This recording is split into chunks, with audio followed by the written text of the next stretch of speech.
Thank you, Maddie B.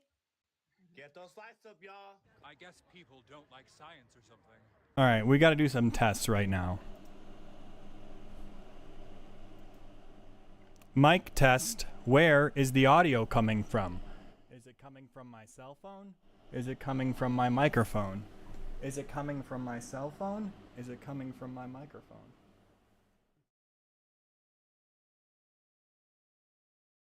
Sorry, I had to figure that out.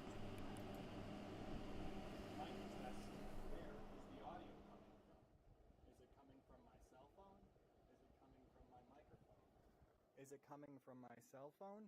Is it coming from my microphone? Okay. Is it coming from my cell phone?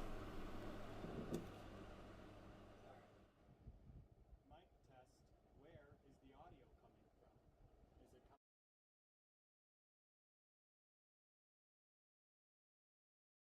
I guess people don't like.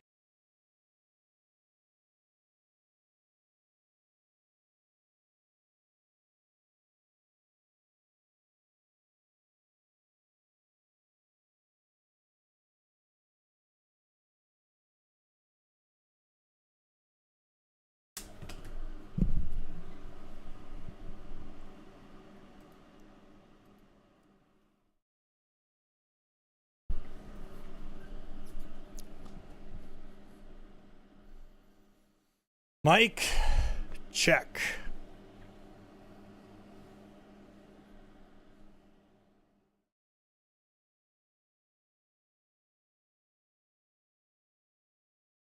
Okay, now we figured it out.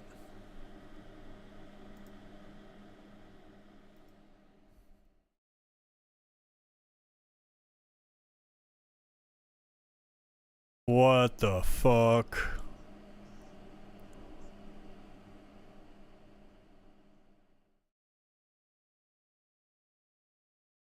Third ex-wife.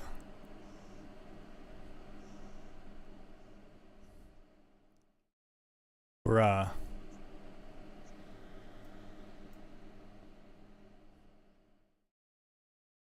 What the heck is this?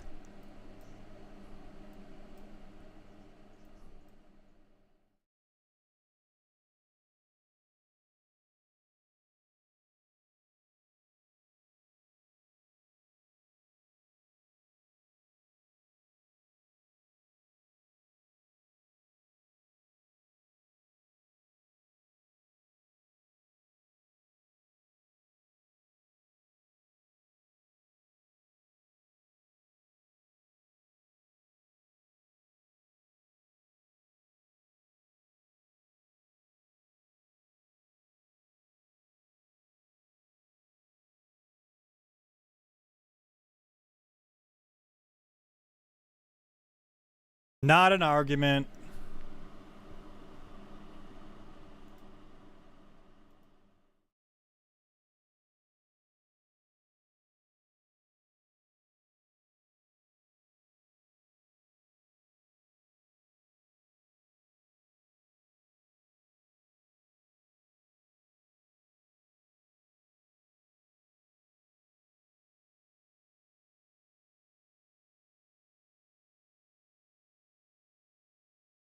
Uh, 35 Colorado Trump.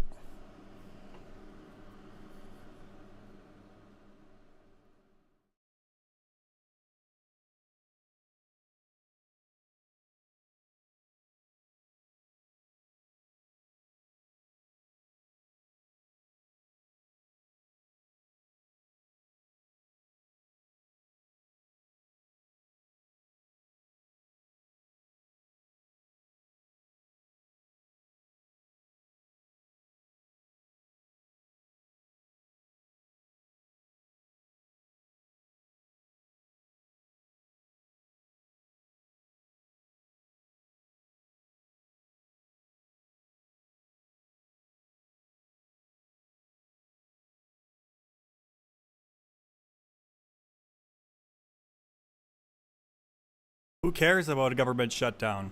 Who cares?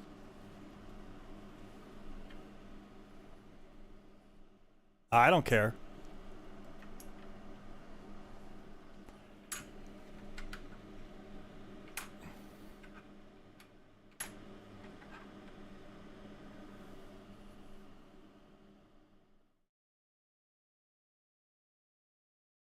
How about we keep it shut down until we balance our books?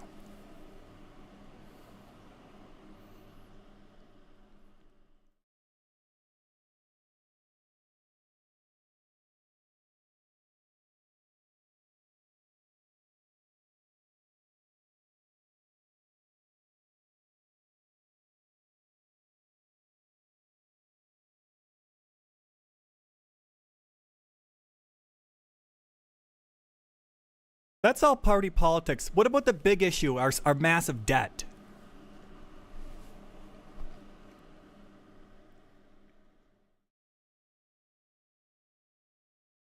Yeah, it's not a good thing.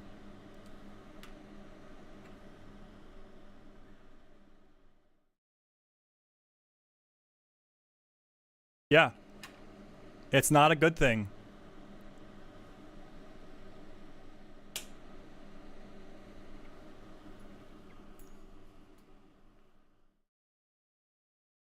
That's a drop in the bucket compared to our liabilities, like Social Security and our military spending.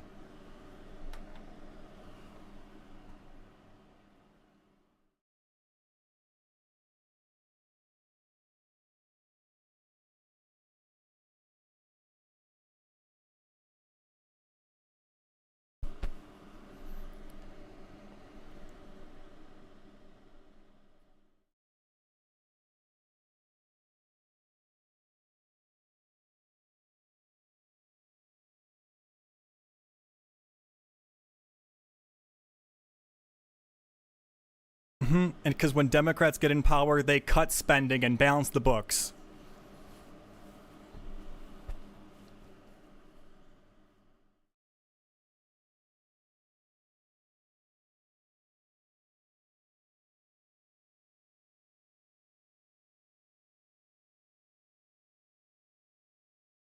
Yeah, I disavow the stimulus checks.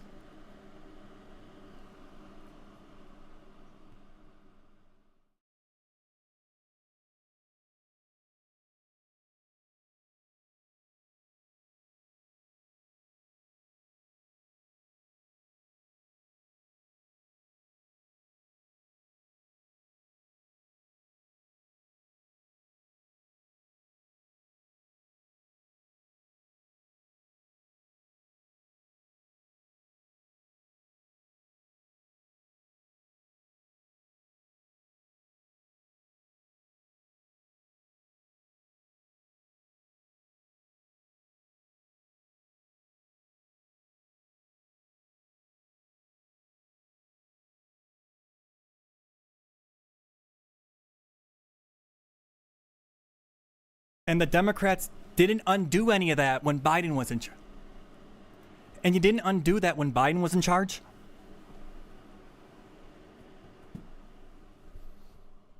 No, I'm looking right here. Like, Consolidated Appropriations Act 2021.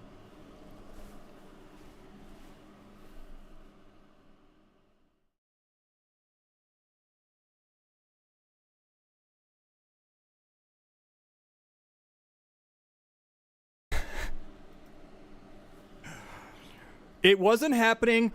Change your mind. It did happen, and it's a good thing.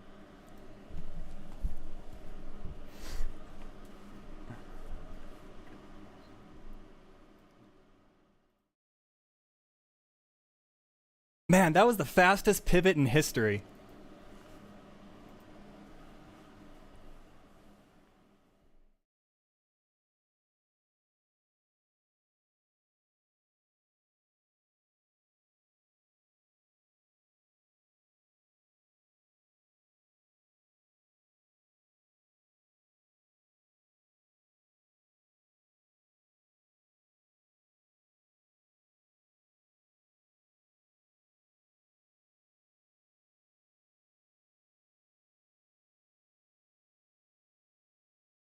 The unit party is really the problem here. This dumb person doesn't know this.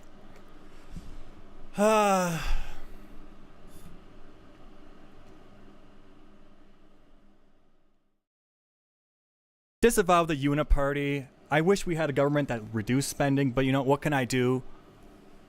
I have no power. Both sides would have spent money.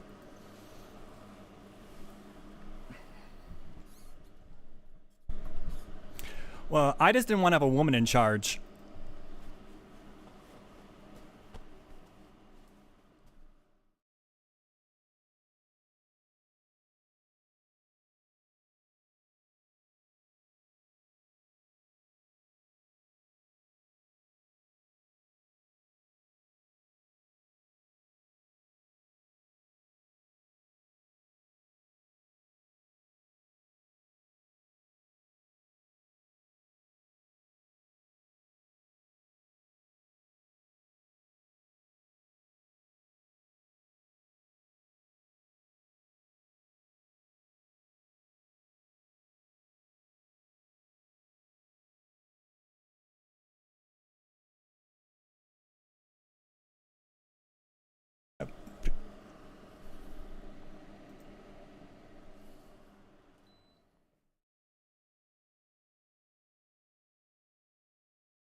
What is she even talking about? What's the point?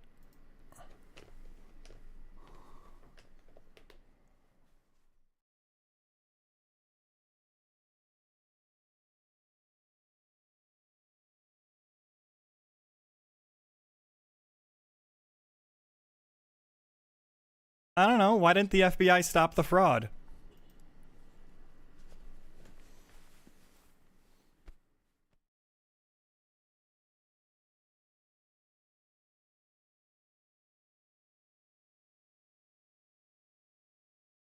Yeah, Trump made it easy. He wrote the actual piece of paper people filled out. No, bureaucrats made it easy to fraud. He didn't. He signed it! He signed it! He signed it!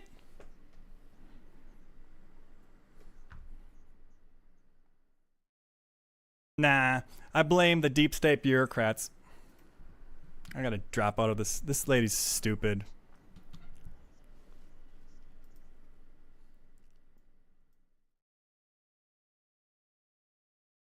What do we got here?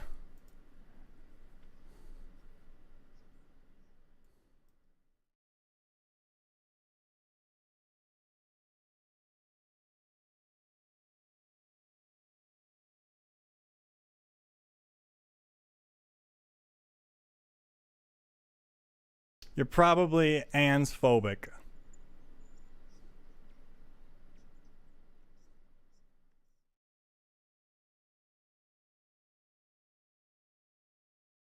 What the heck is this?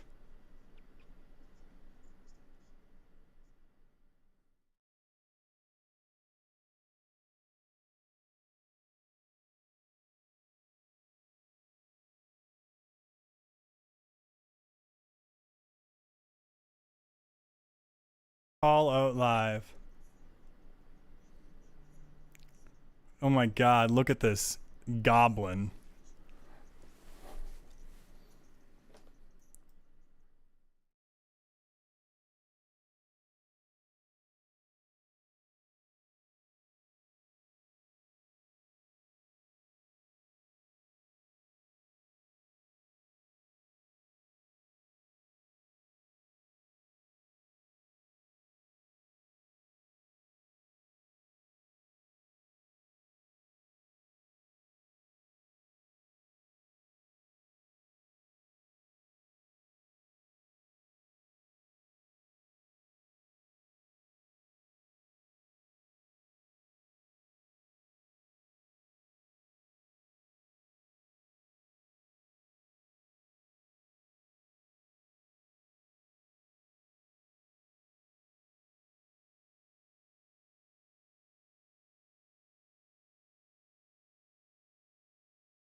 Hello.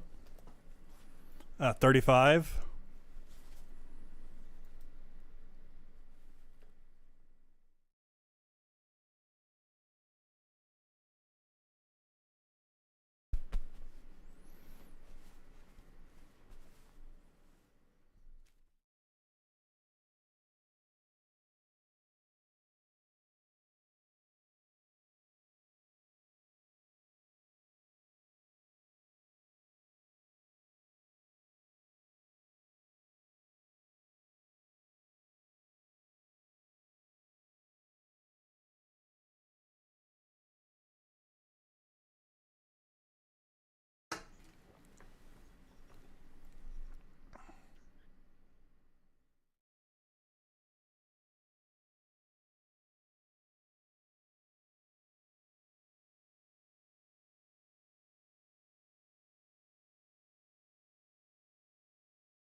I don't fucking care about this topic.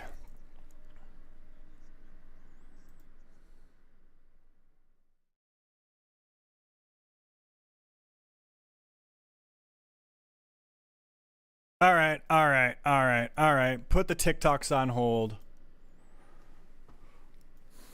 Pull up my Telegram here.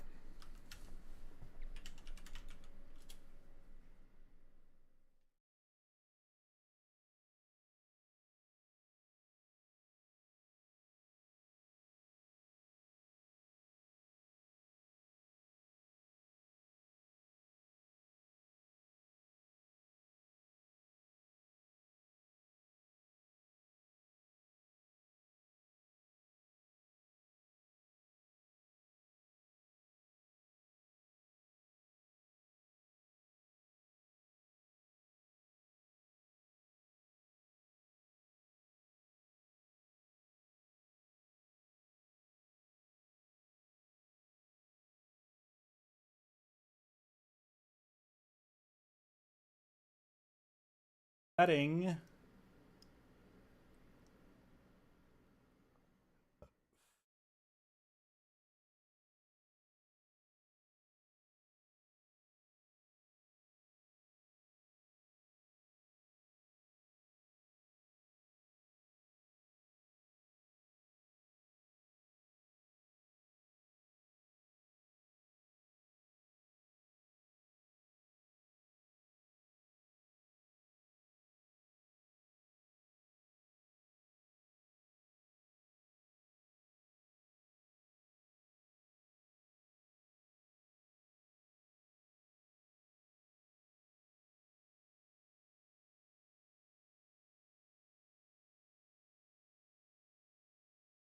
How's it going, everybody? How's it going?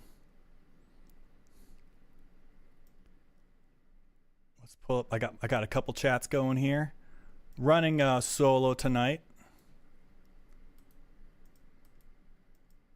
We're going to do some more research into debating on TikTok. Oh, I gotta change my settings here. My key.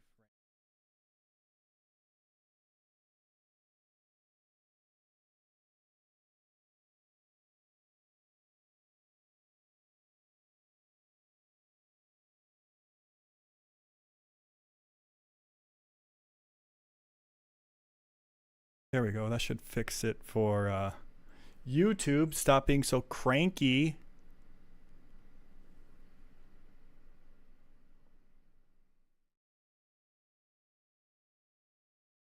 Nice, nice, nice. Nice, nice, nice, nice. Mic check. Nice.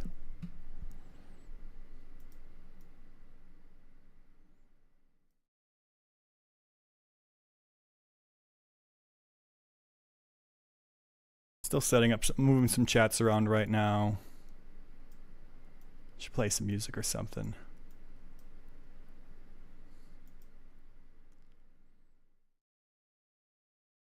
Pause that. Not bad.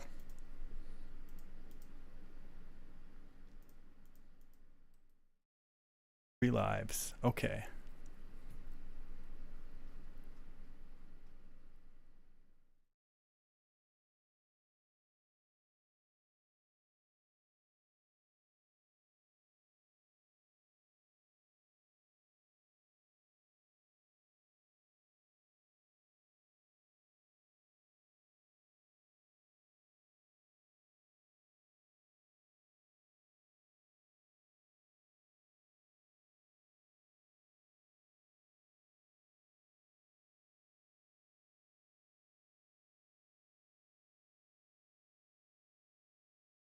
Why can I not hear this guy?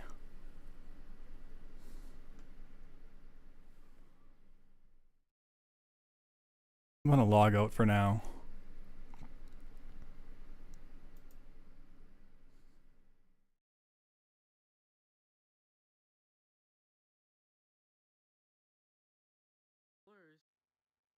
That whole class went after his ass. In an unprecedented. Okay. I do not.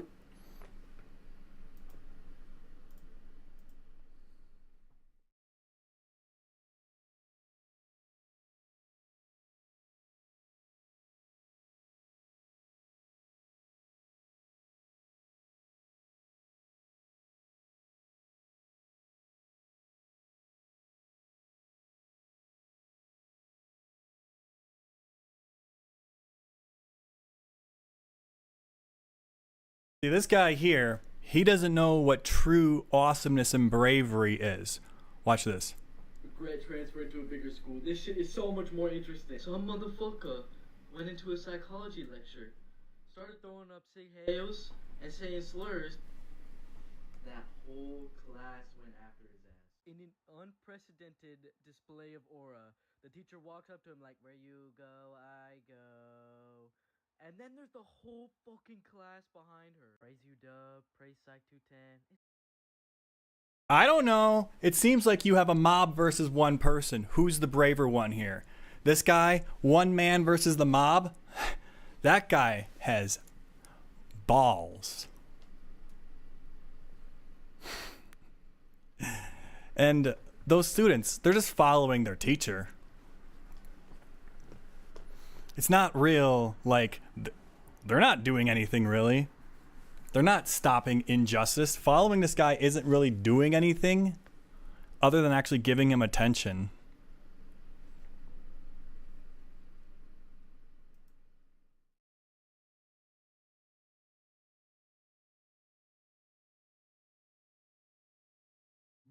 Not regret transferring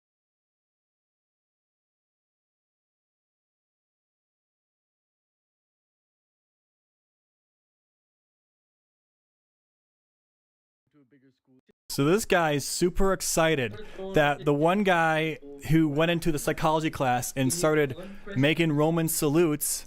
Display of aura. The teacher walks up to him like, "Where you go?" I don't really see the aura. I go. And then there's the whole fucking class behind her. Praise you, Dub. Praise Psych. Who's braver? The one man versus the mob? I would say that one man is braver. I'm not endorsing the trolling he was doing, but he got the reaction he wanted, and they fed it. They encouraged it. So no, this is not a dub. This isn't a win. Acting like a mob of herd animals into a giant group, chasing a single person, isn't an act of bravery or vigilance. You're not standing up for justice. 210. It's only this. You guys like this type of content? Leave a like down below, follow, comment.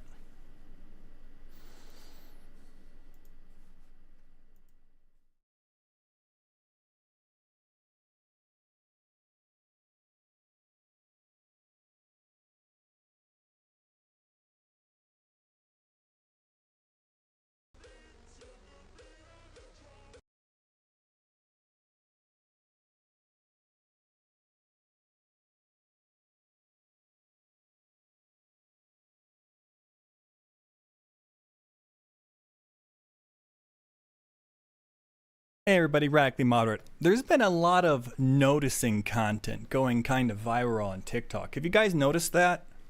I've noticed that. Like, look at this one right here. They just play some audio over. He just pants at it, but you can see their top 5 levels of noticing moments. They declare a war on Germany first, Khazars, Blood Libel, Mitzbipa, and Kaparat, and USS Liberty. We could pull up the comments here. Oh, scheist. Do I really need to log in to view the comments? Okay, we may have to log in to view the comments. Well, I don't know. In the meantime, what do you guys think about that? Do you think this stuff's going to keep on going on now that TikTok management changed? Let me know what you think.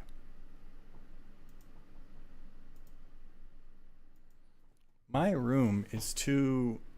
My color is not right. Hold on.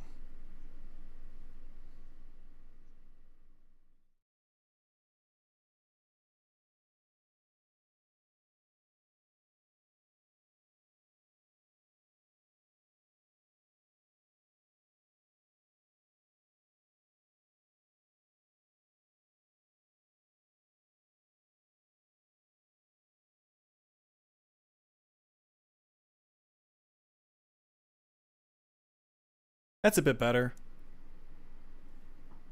What's cool white like?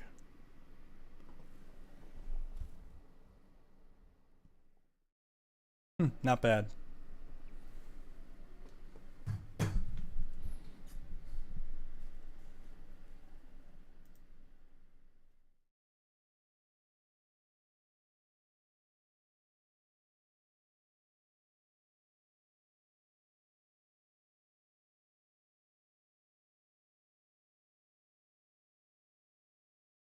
Subtitles to an...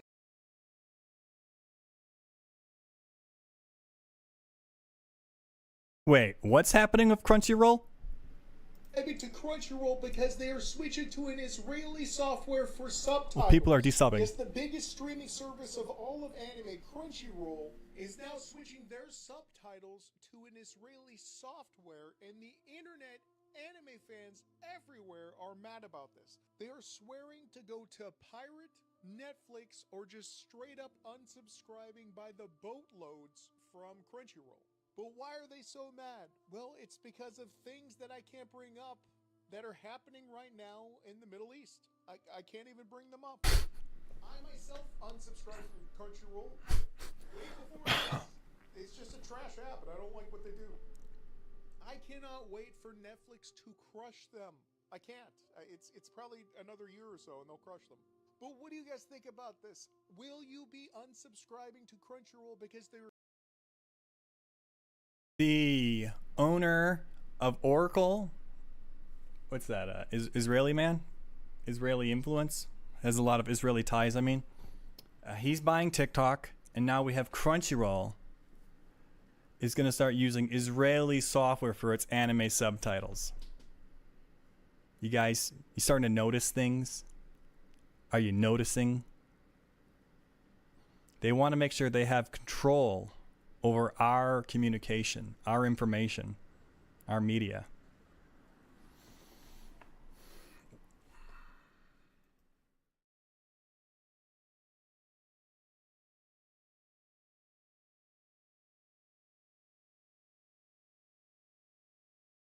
Foreign nation seems to have so much...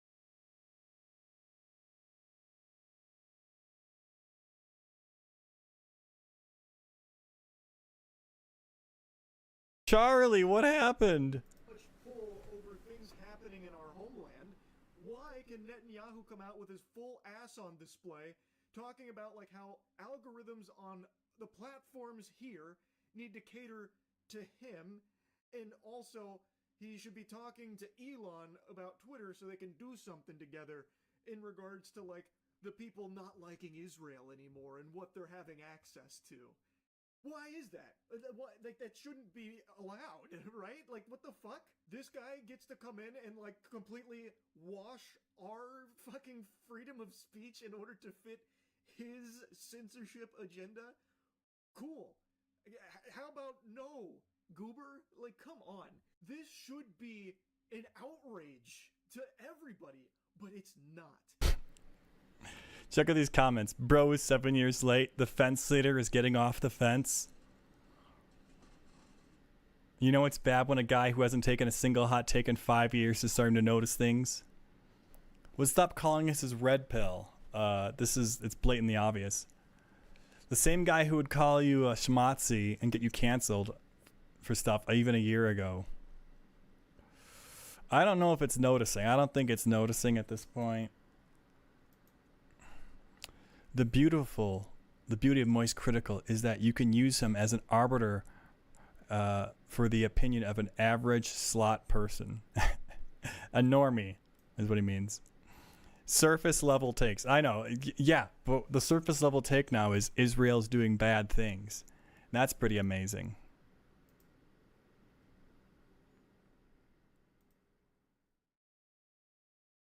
Okay, good. My stream is healthy.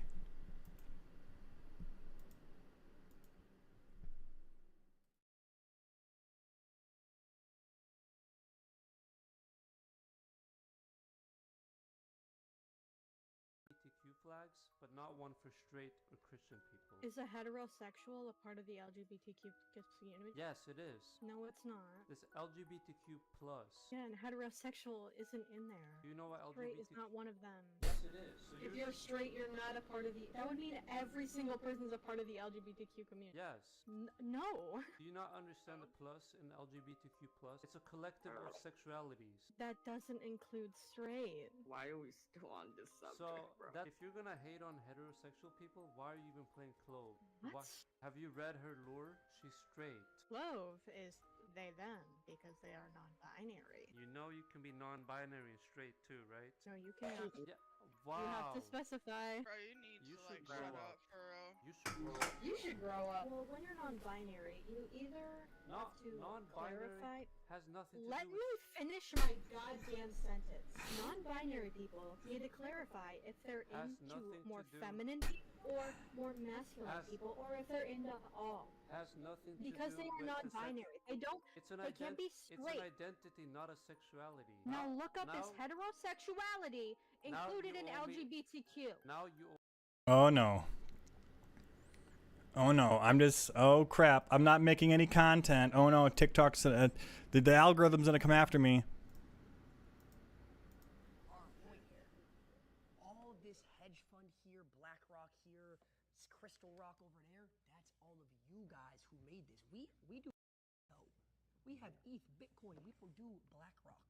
So you guys ruined the economy by making these hedge funds so high. Oh, I want to spend this much on a house. You guys inflated the economy over your lifetimes. That's facts. Well, We just got here. We just got here. There are plenty of millennials and Gen Zers who are now in this upper echelon of finance. So I don't think it's a boomer, it's a greed thing. Because we're not going back. Bruh. My parents paid $40,000 for their house in 1960 outside of Boston. It's now $2.8 million. What? Sounds like they came. You just came up. You just hit a How max many of rent. you You guys got the method. My friend's parents paid $5,000 for their summer home. In 1946, it's now worth close to $8 million.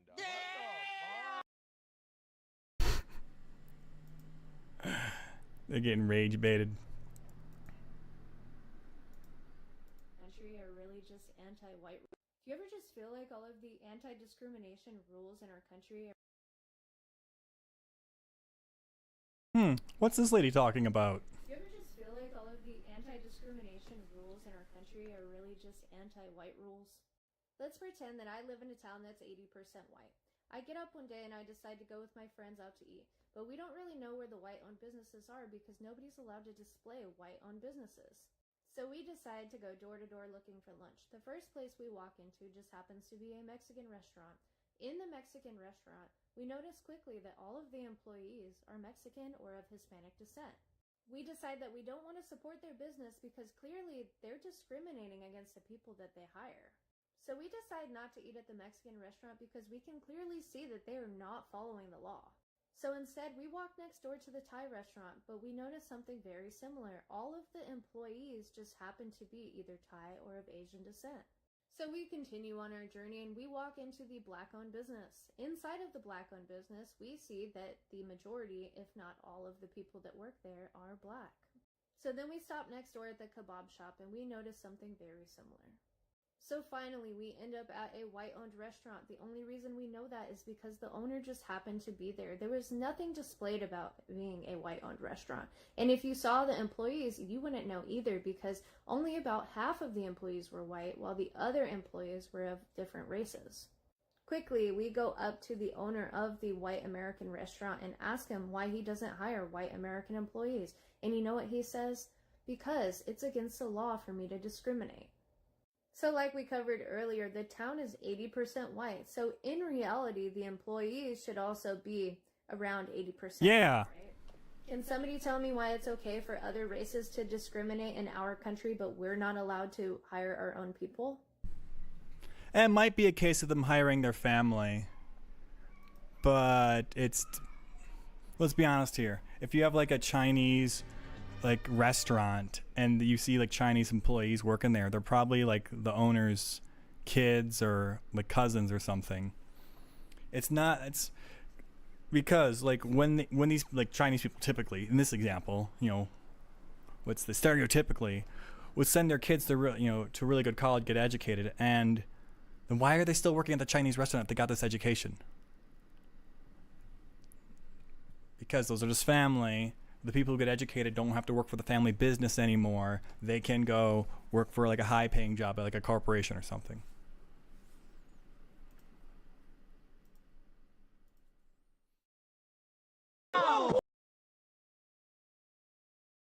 Where are we? We're on this one? Understand when you realize that they've substituted the devil with Mustache Man, and they judge evil on the basis of like this very vague connotational association of a thing to Mustache Man. And the problem with that mental framework is not that he didn't embody certain aspects of evil. He absolutely did.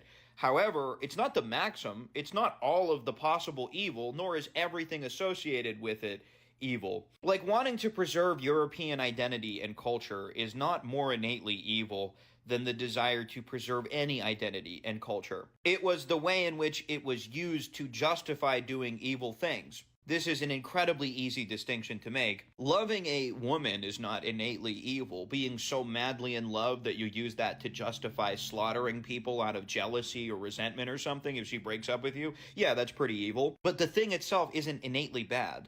It's a very emotional, a very connotative, a very low-resolution understanding of the world. And it's the way that a lot of people think. They just go, well, you know, how many associations, vague associations, can I make between this thing and Mustache Man? And that just determines how good or bad it is, basically. Which they've applied to the idea of, like, gender roles, or a distinction between the sexes, or, like, national identity, or, like, working towards the common good of your nation, or, like, white people not existing in a perpetual state of resentful double standards that they constantly have to accept. Or even deportation, because, you know, he put people in cars too. It's like, yeah, to go where and do what and why. And this type of thinking also blinds you to other evil things, because evil is a universal. It transcends particular times and historical contexts. And that's why there's not nearly the emphasis put on other 20th century genocides as there is that one. As a matter of fact, the same people who will condemn the ideas that led to one will support the ideas that led to another for exactly the reason that I'm talking about. So it's like,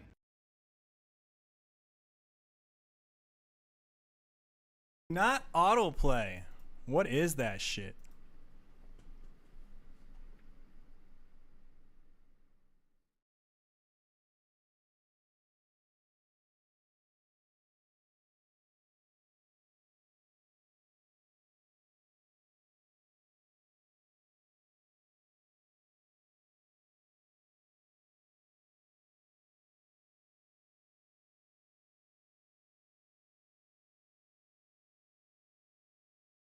One headline trend has been that anti-Semitism is a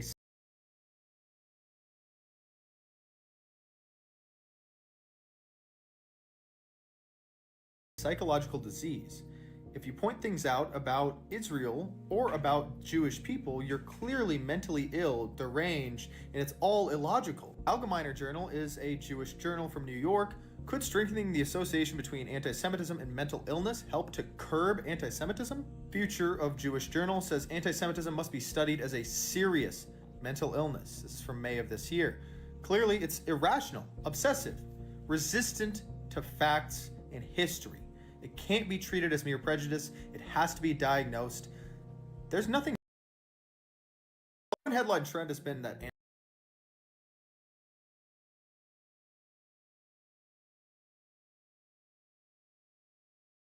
is anti-Shemitism a psychological disease? I don't think it is. But if you classify someone as with a psychological disease as having those traits, it acts as a chilling effect. It has a chilling effect on people having those beliefs, or expressing them at least. Because if you express those anti-Shemitic beliefs, we'll see here. Anti-Semitism is a psychological disease. If you point things out about Israel or about Jewish people, you're clearly mentally ill, deranged, and it's all illogical. Allgemeiner Journal is a Jewish journal from New York. Could strengthening the association between anti-Semitism and mental illness help to curb anti-Semitism? See, help to curb. The rationale right there is, hey, let's make this association to curb the anti-S word stuff.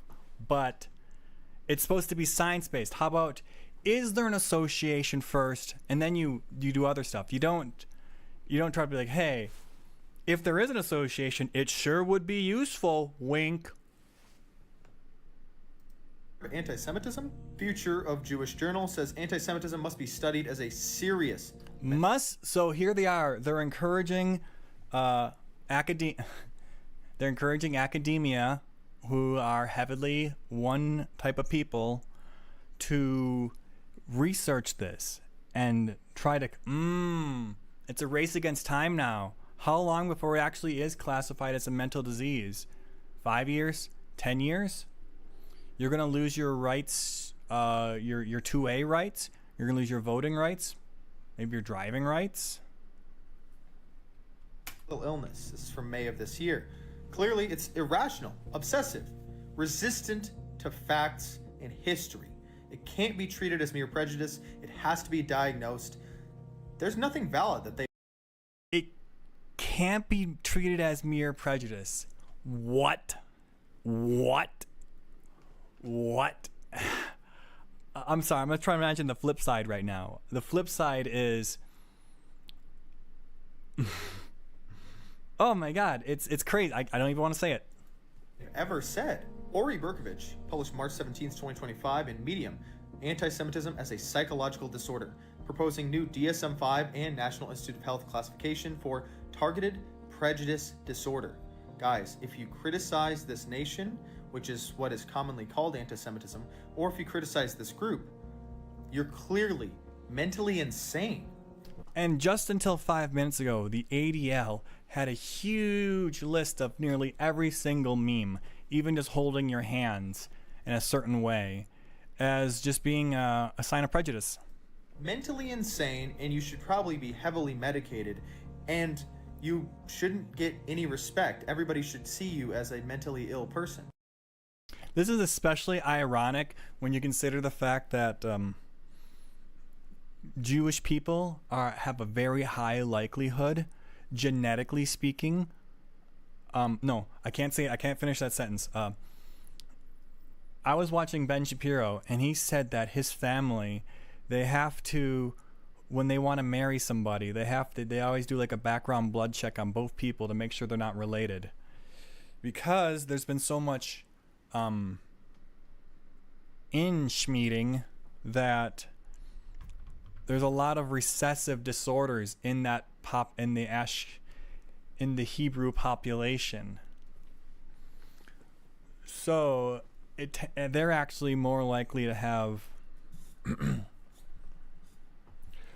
certain group of people, I don't know which one, is more likely to have a mental illness. Yet that group of people is now trying to classify anyone who doesn't like them as having a mental illness. Amazing. Amazing.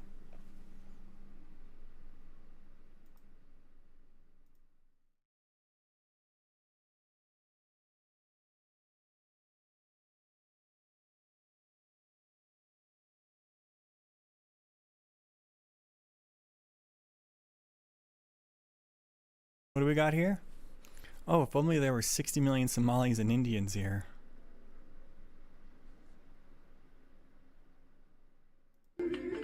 Oh, what are we missing out on? Hold on.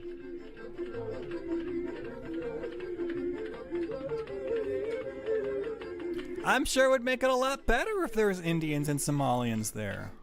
I don't know what this guy's talking about. Indians and Somalians make places better wherever they go. Diversity is a great thing.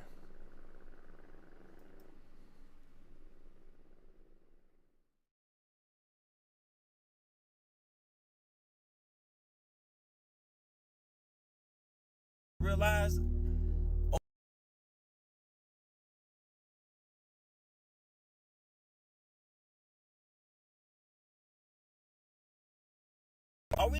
Are we gonna stop and realize over the climate of 2025, Kanye West got a lot of stuff right? We just called him crazy. I never called him crazy. What do you mean we? Don't put me in this. I never called Kanye crazy. Actually, if you think about go back.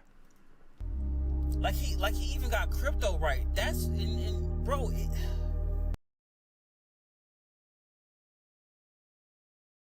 Are we gonna stop and realize over the climate of 2025, Kanye West? All right, guys, hold on here. Are we gonna?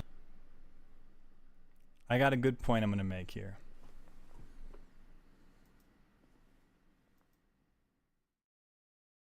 Everyone, check out this. Gonna stop and realize over the climate of 2025, Kanye West got a lot of stuff right. We just called him crazy. Like he even got crypto right. That's bro. And they tried to take away his kids, say he have mental illness. And let's go back to this video I just watched now. One headline trend has been that anti-Semitism is a psychological disease. Okay, let's stop. They said Kanye had a mental disease or psychological disorders. And he was also anti-Semitic. So they're gonna like quickly pitch those two together because this is just what's happening right here. If you point things out about journal is a Jewish journal from New York, could strengthening the association between anti-Semitism and mental illness help to curb anti-Semitism? There's nothing valid. Anti-Semitism must be studied as a serious mental illness. That they've admitted prejudice disorder. Here's another article. Insane. So there is a new trend this year that they're trying to push for anti-Semitism to be a psychological disorder.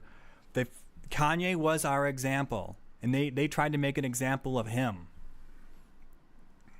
Also, I was ahead of Kanye.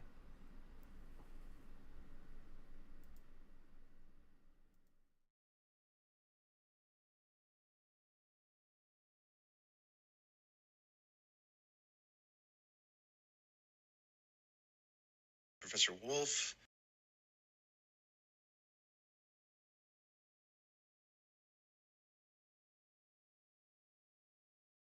Proponents of communism don't really know how to sell it.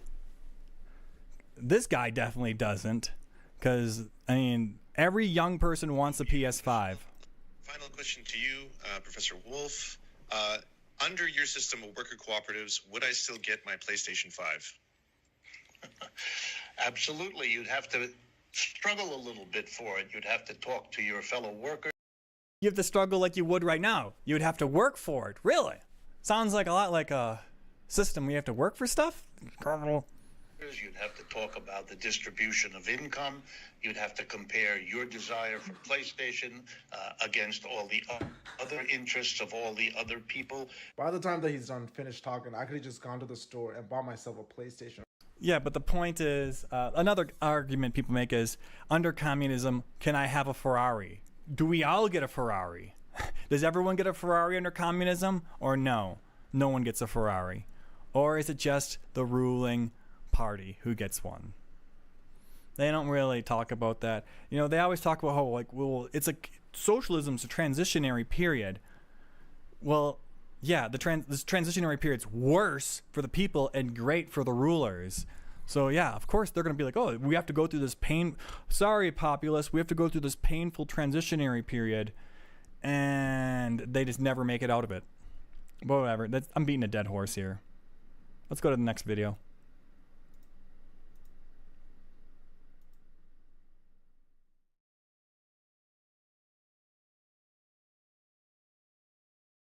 Super Cup game between Paris and Tottenham unfurled a banner. This person said,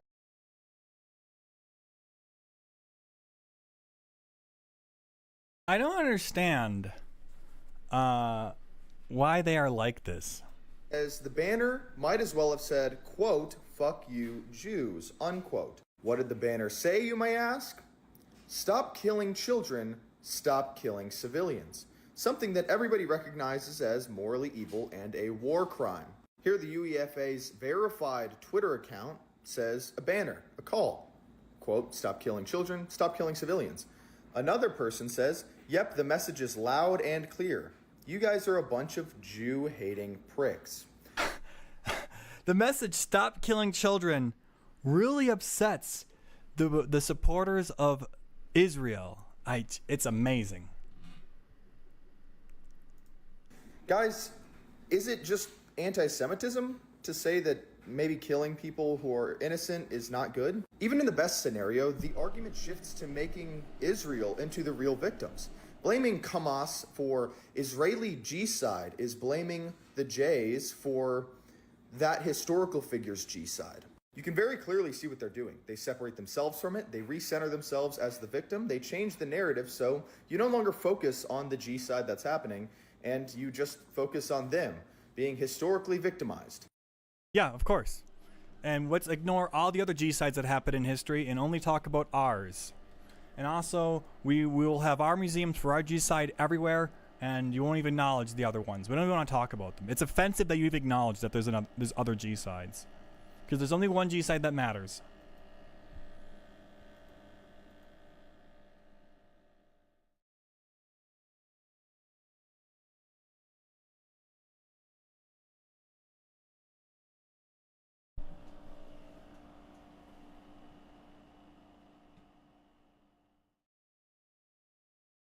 There we go.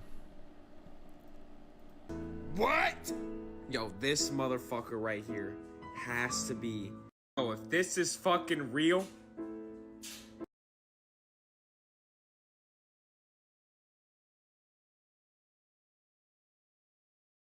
I was wondering why my YouTube channel that I haven't posted to in over a year suddenly got demonetized.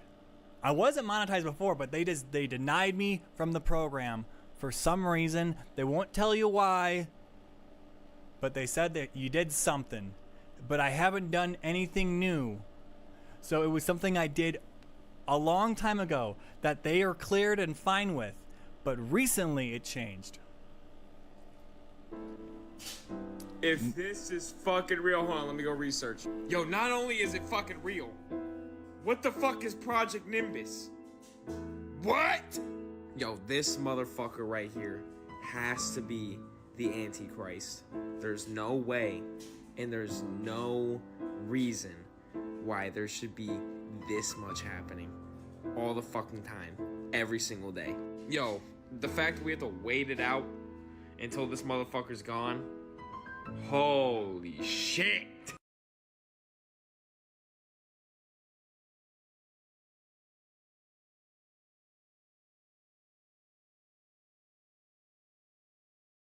A phone, specifically an iPhone, that you are with Israel.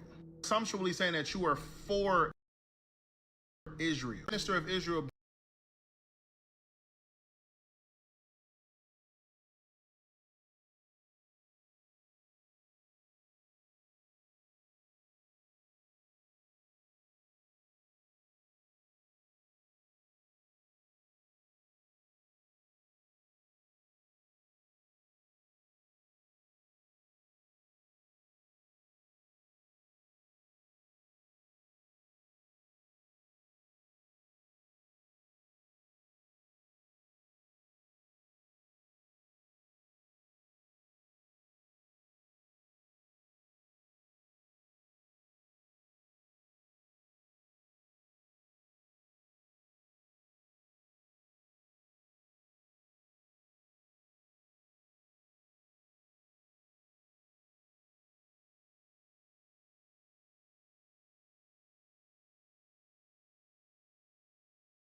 So,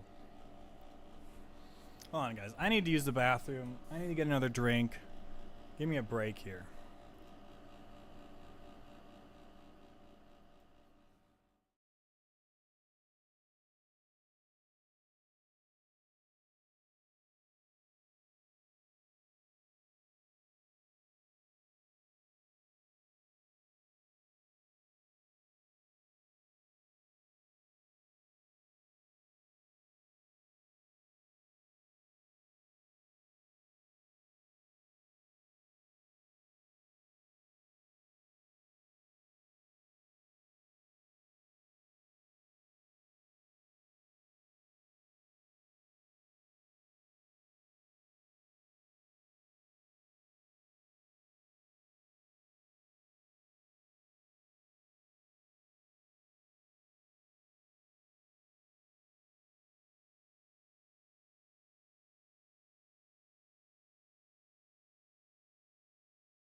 All right, we're changing topics.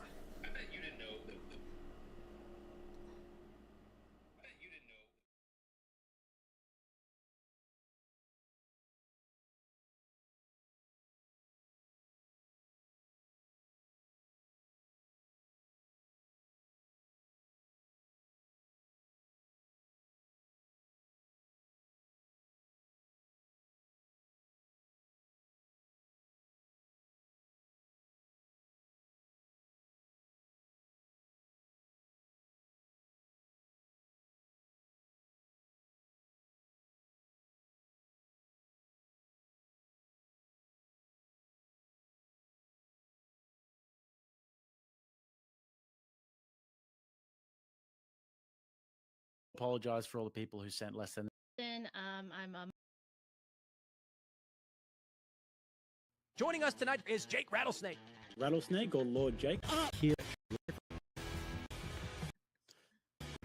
You're a dude, and I can see that you're dressed.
We are setting up.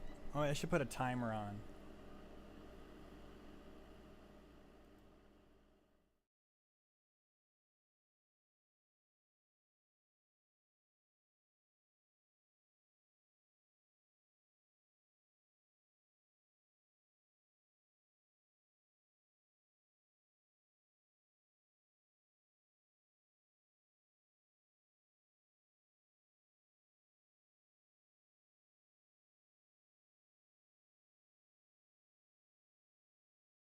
I forget how to add the countdown timer.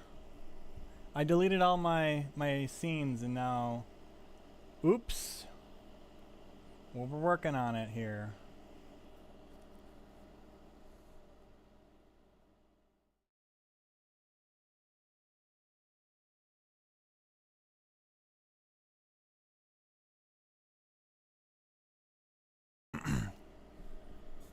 Give me 1 more minute, please. Thank you.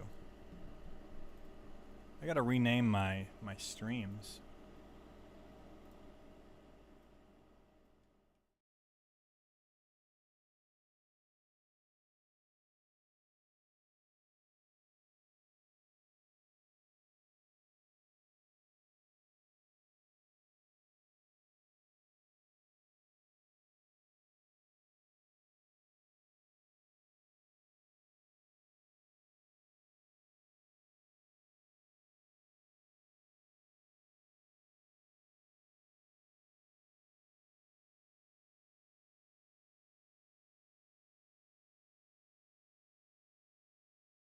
I need to get some hold music. Hey, we gotta work on this production. Joining us tonight is Jake Rattlesnake. I like to go by Lord Rattlesnake or Lord Jake, most base chat of all the lands. You don't have an argument. Present your paper or shut up. Everyone's view is definitely inherently biased, so this is when debate becomes very interesting. I can hear what you're saying, but then I can see that you're dressed as a cat. I'm a dog. You said you like to go play fetch. I have wolf, yes. So how does that tie into your relationship? Like, what are you looking for if you're a dog? Yeah, I think that John Jr. will be president one day. If I was a gambling man, I'd put money on that. Founder of Rattlesnake TV, Jake. That's funny. Man, I really appreciate it, dude.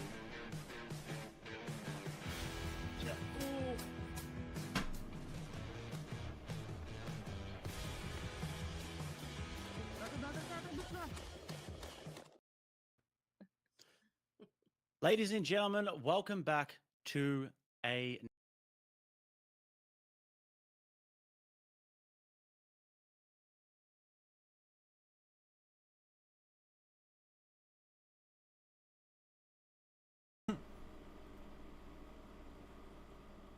Let's make a new one called Chrome.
Setting up. We're setting it up. Let's open up TikTok again. Oh. It's like that virtual camera.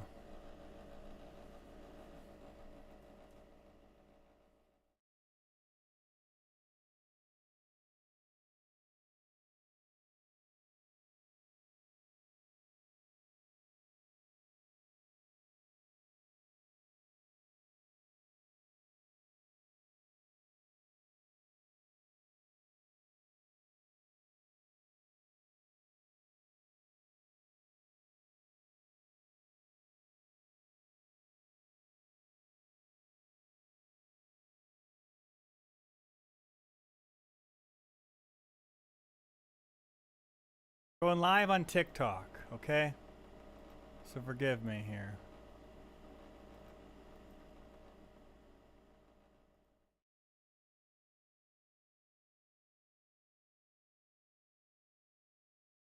Alright, that's looking better.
Alright.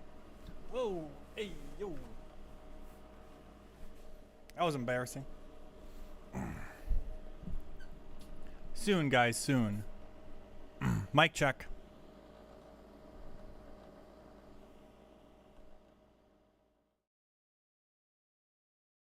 Mic check. Mic check.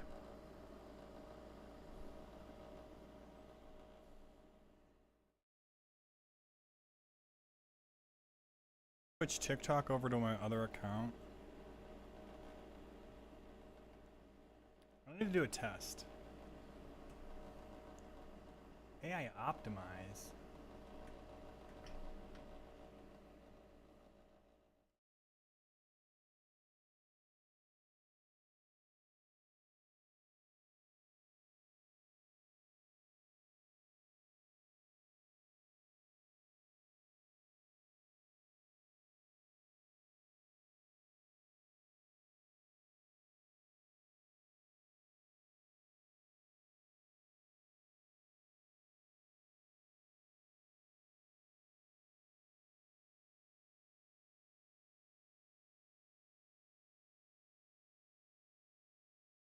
Teeth.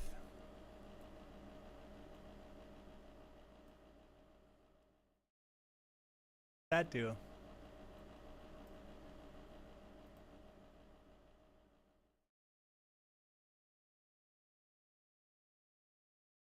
don't see a difference. I don't see what the teeth did.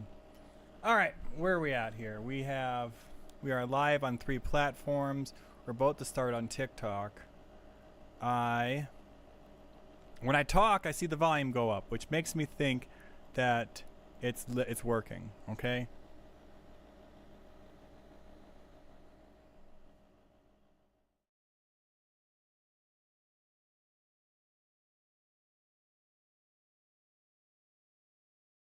there audio coming from here? Audio mixer.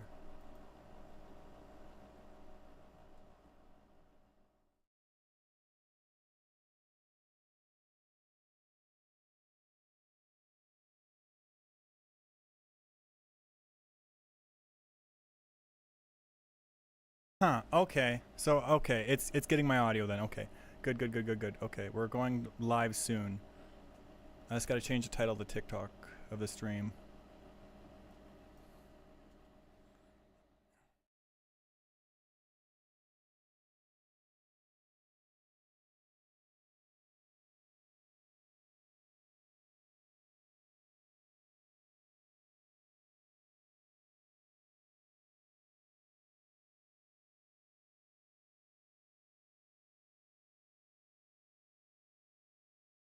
Go live. Go live.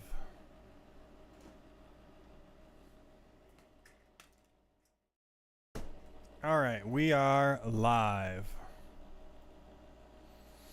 And let me move my chat windows around here. We got this one, that one, and this one here. I'm gonna make this one.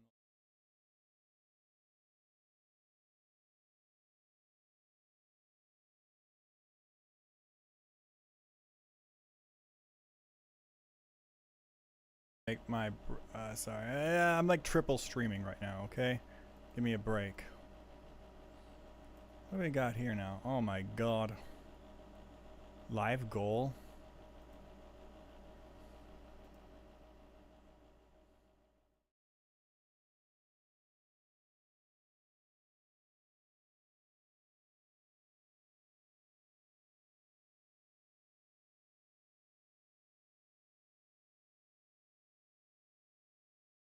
Alright, there's my live goal. And we have the chat ready here. So let's go crazy.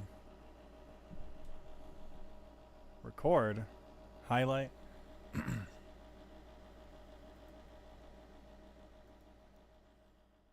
Hey there everybody, it's your boy Radically Moderate back once again. Actually, we're starting a new channel because YouTube is taking money from people we can't talk about. So we'll have to refer to them as people. So YouTube's taking money from people, and now my old account got shadow banned, and so I'm making a new one. We're going to be reviewing the Rachel Wilson versus an anti-natalist. I guess her name's Amanda here. I'm a big fan of the Wilsons. I like their debate strategy. Anti-natalism is a belief that I find depressing. That's what I would say, that these people have this. But you know what? We're going to get, I bet you, a lot of past trauma's going to come out here. There's going to be trauma dumping. Just going to be a whole lot of I'm suffering. To live is to suffer. What's the point of living if all you're going to do is work and suffer? That's what it's going to be a lot of. I'm already calling it ahead of time. Let's see. My microphone is working.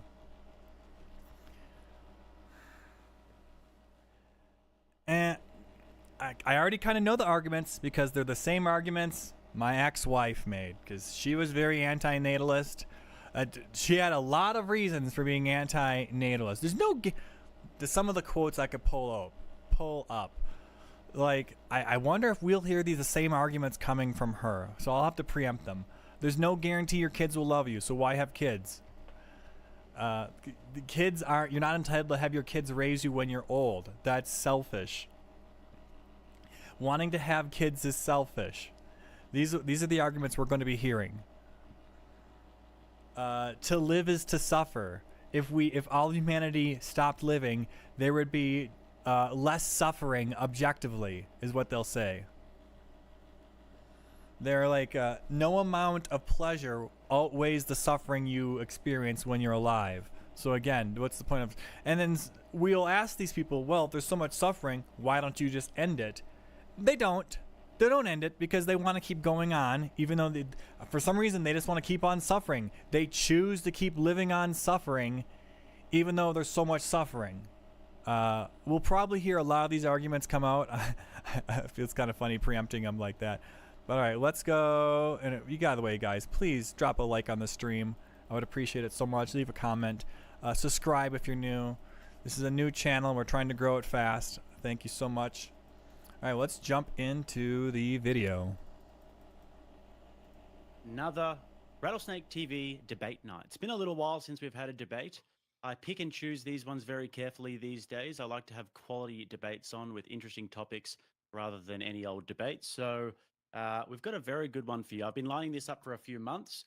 You guys might have seen that myself and Andrew covered Amanda's soft white underbelly interview a few months ago on the Extravaganza when she's talking about anti-natalism. So I reached out to Amanda and see if she wanted to do a debate.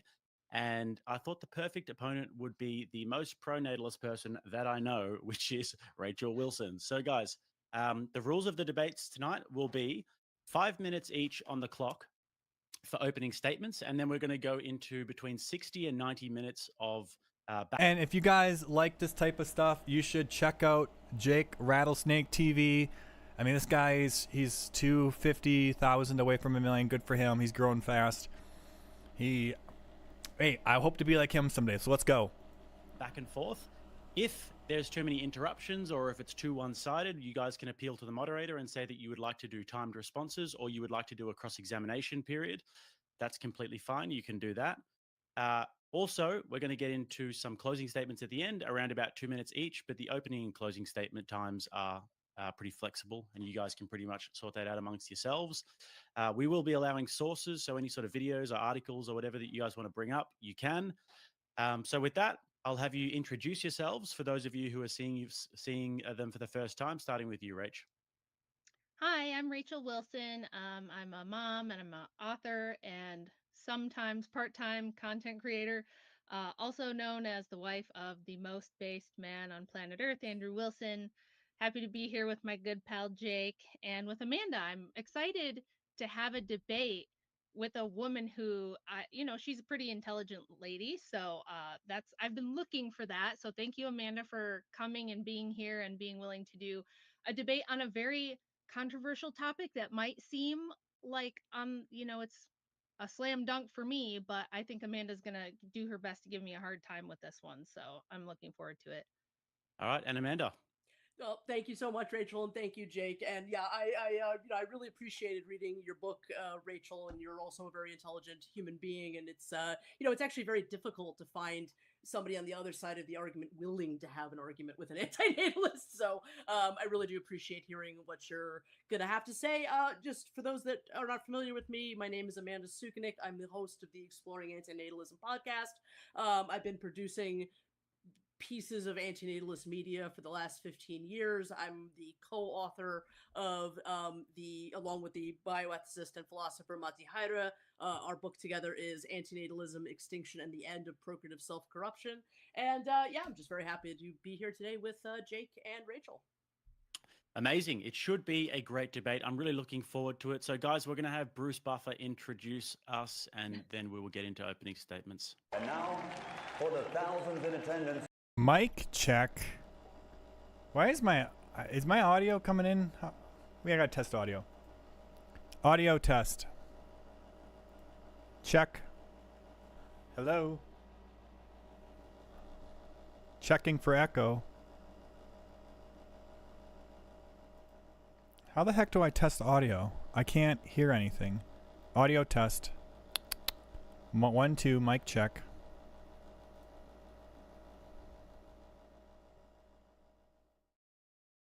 It's just so quiet. I'm trying to bump up the volume here. It seems quiet to me. Can people in TikTok tell me how my audio is? How is my audio? Can you hear me? Chat, I need your help. Chat, say hi. I need your help. Boohoo, I need your help. Talk to me. I need someone to tell me, okay, because I could definitely see that going out. But when I do this, I also see it when I talk. But it looks really quiet.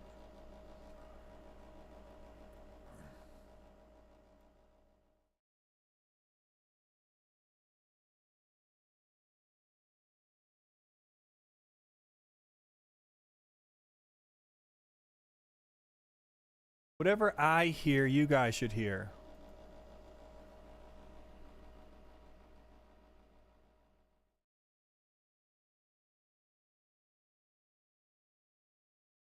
Mic. Monitor only.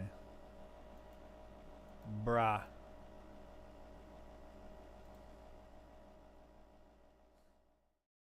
Nalu, I need your help. Can you hear me?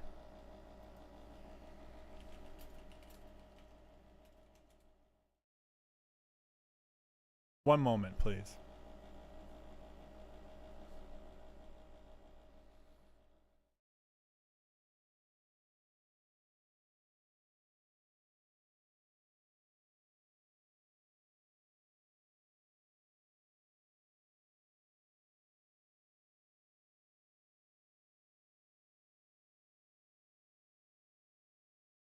Hello, can you hear me?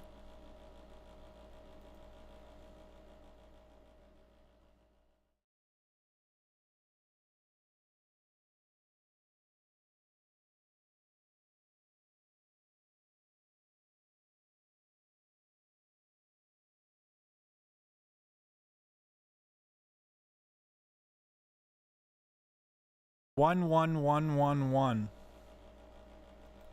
22222. What number did I say?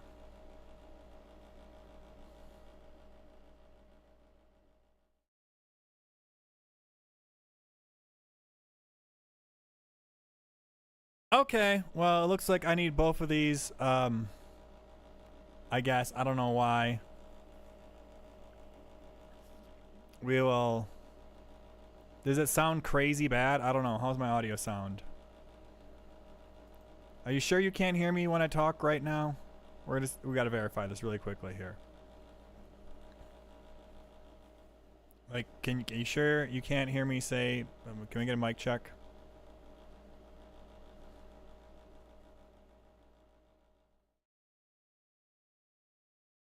One. What number are you hearing?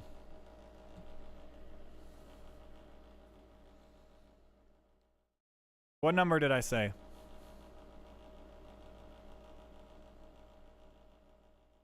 Oh my god, I gotta edit this out now.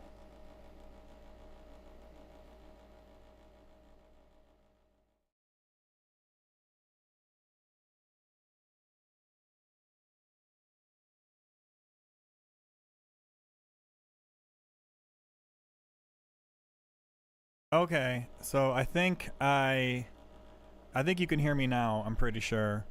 And I need to have my microphone. Okay, yes, it's 100% sure what's going on now. Alright, just double checking my settings, because I'm not used to, doing stuff on Tiki-Talkie. What sound effects? What are these? How does that work? I can't hear these things. How do I hear them?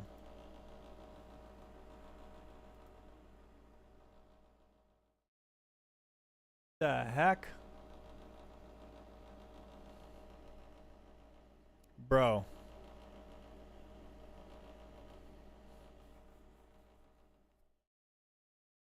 Okay, we're gonna keep the sound effects to a minimum. Oh, I can do effects on me too.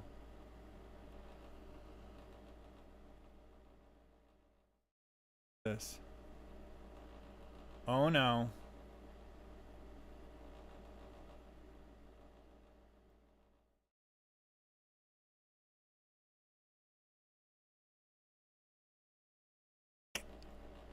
You get a super effect. You put makeup on? I don't see it. Anyways, let's quit dicking around here. Okay, let's get serious, boys.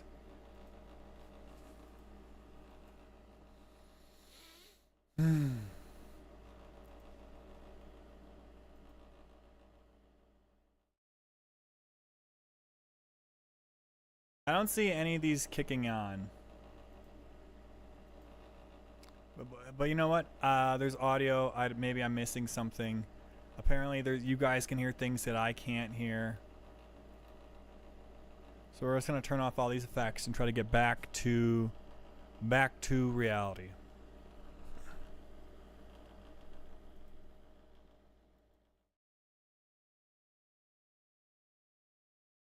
Gotta start recording it. God damn. I was like, my hair looks stupid there. I gotta shave my head. We'll do it soon.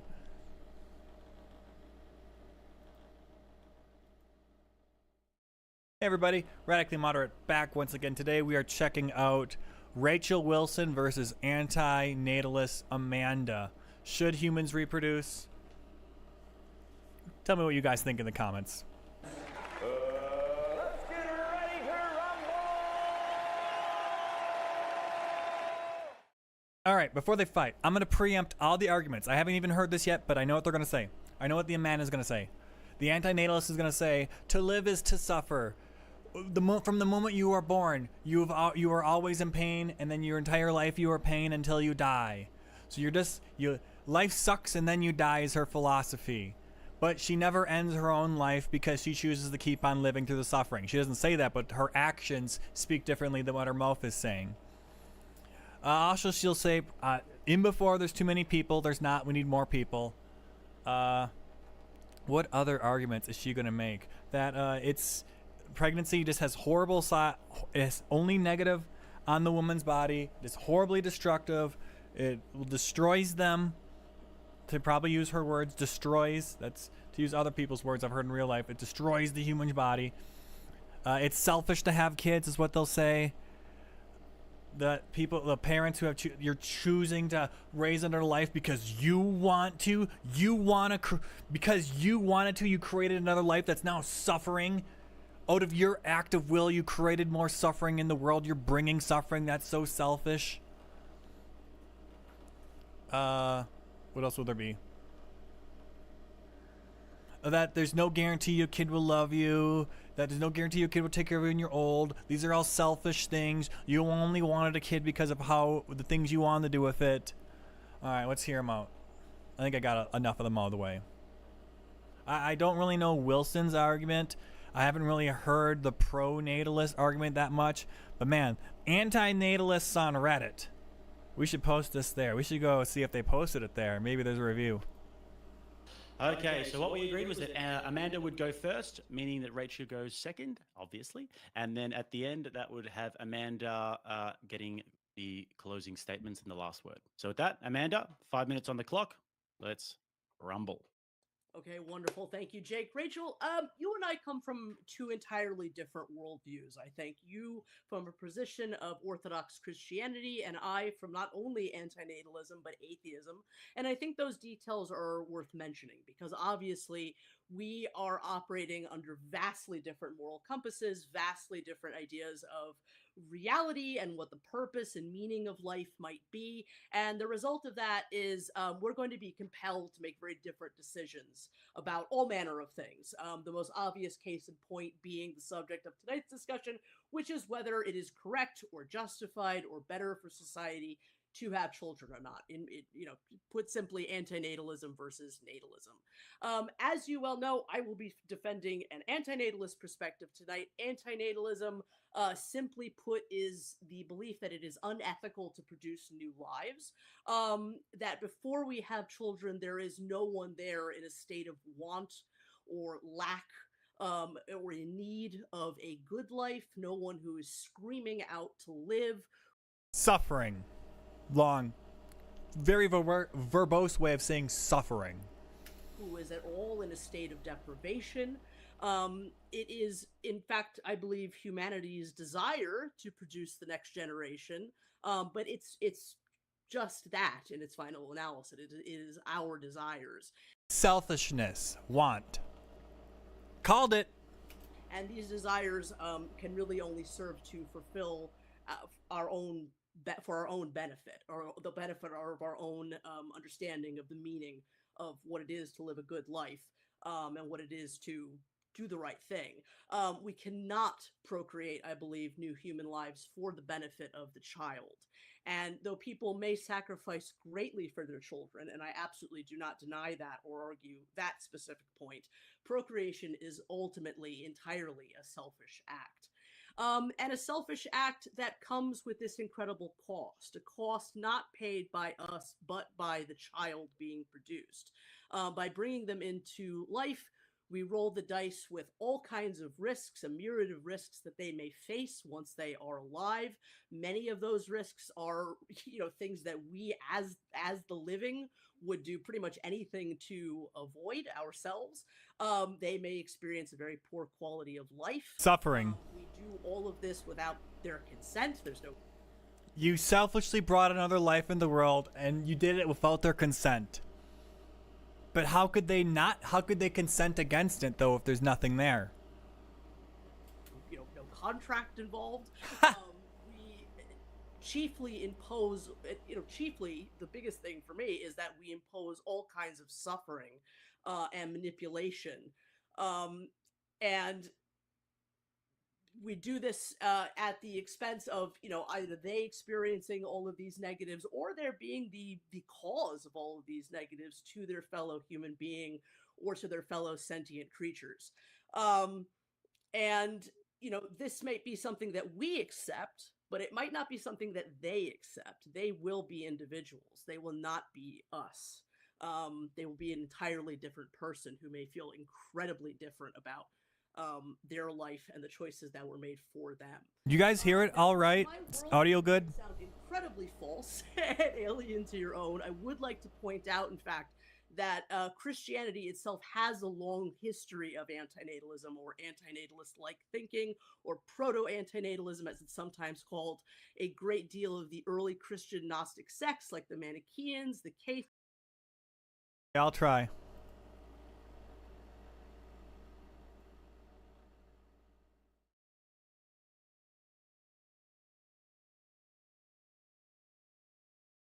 How is it now? All had very negative ideas about the ethics of producing new lives.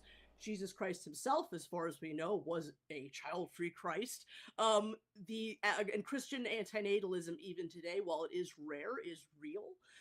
So there's nothing actually, I believe, stopping Christians from coming to something akin to the same kind of worldview that I have. I don't believe that these are mutually exclusive worldviews. I'd also like to point out one interesting case, even though he is not a... I can't turn it up anymore, I think. I don't know. Let's see here.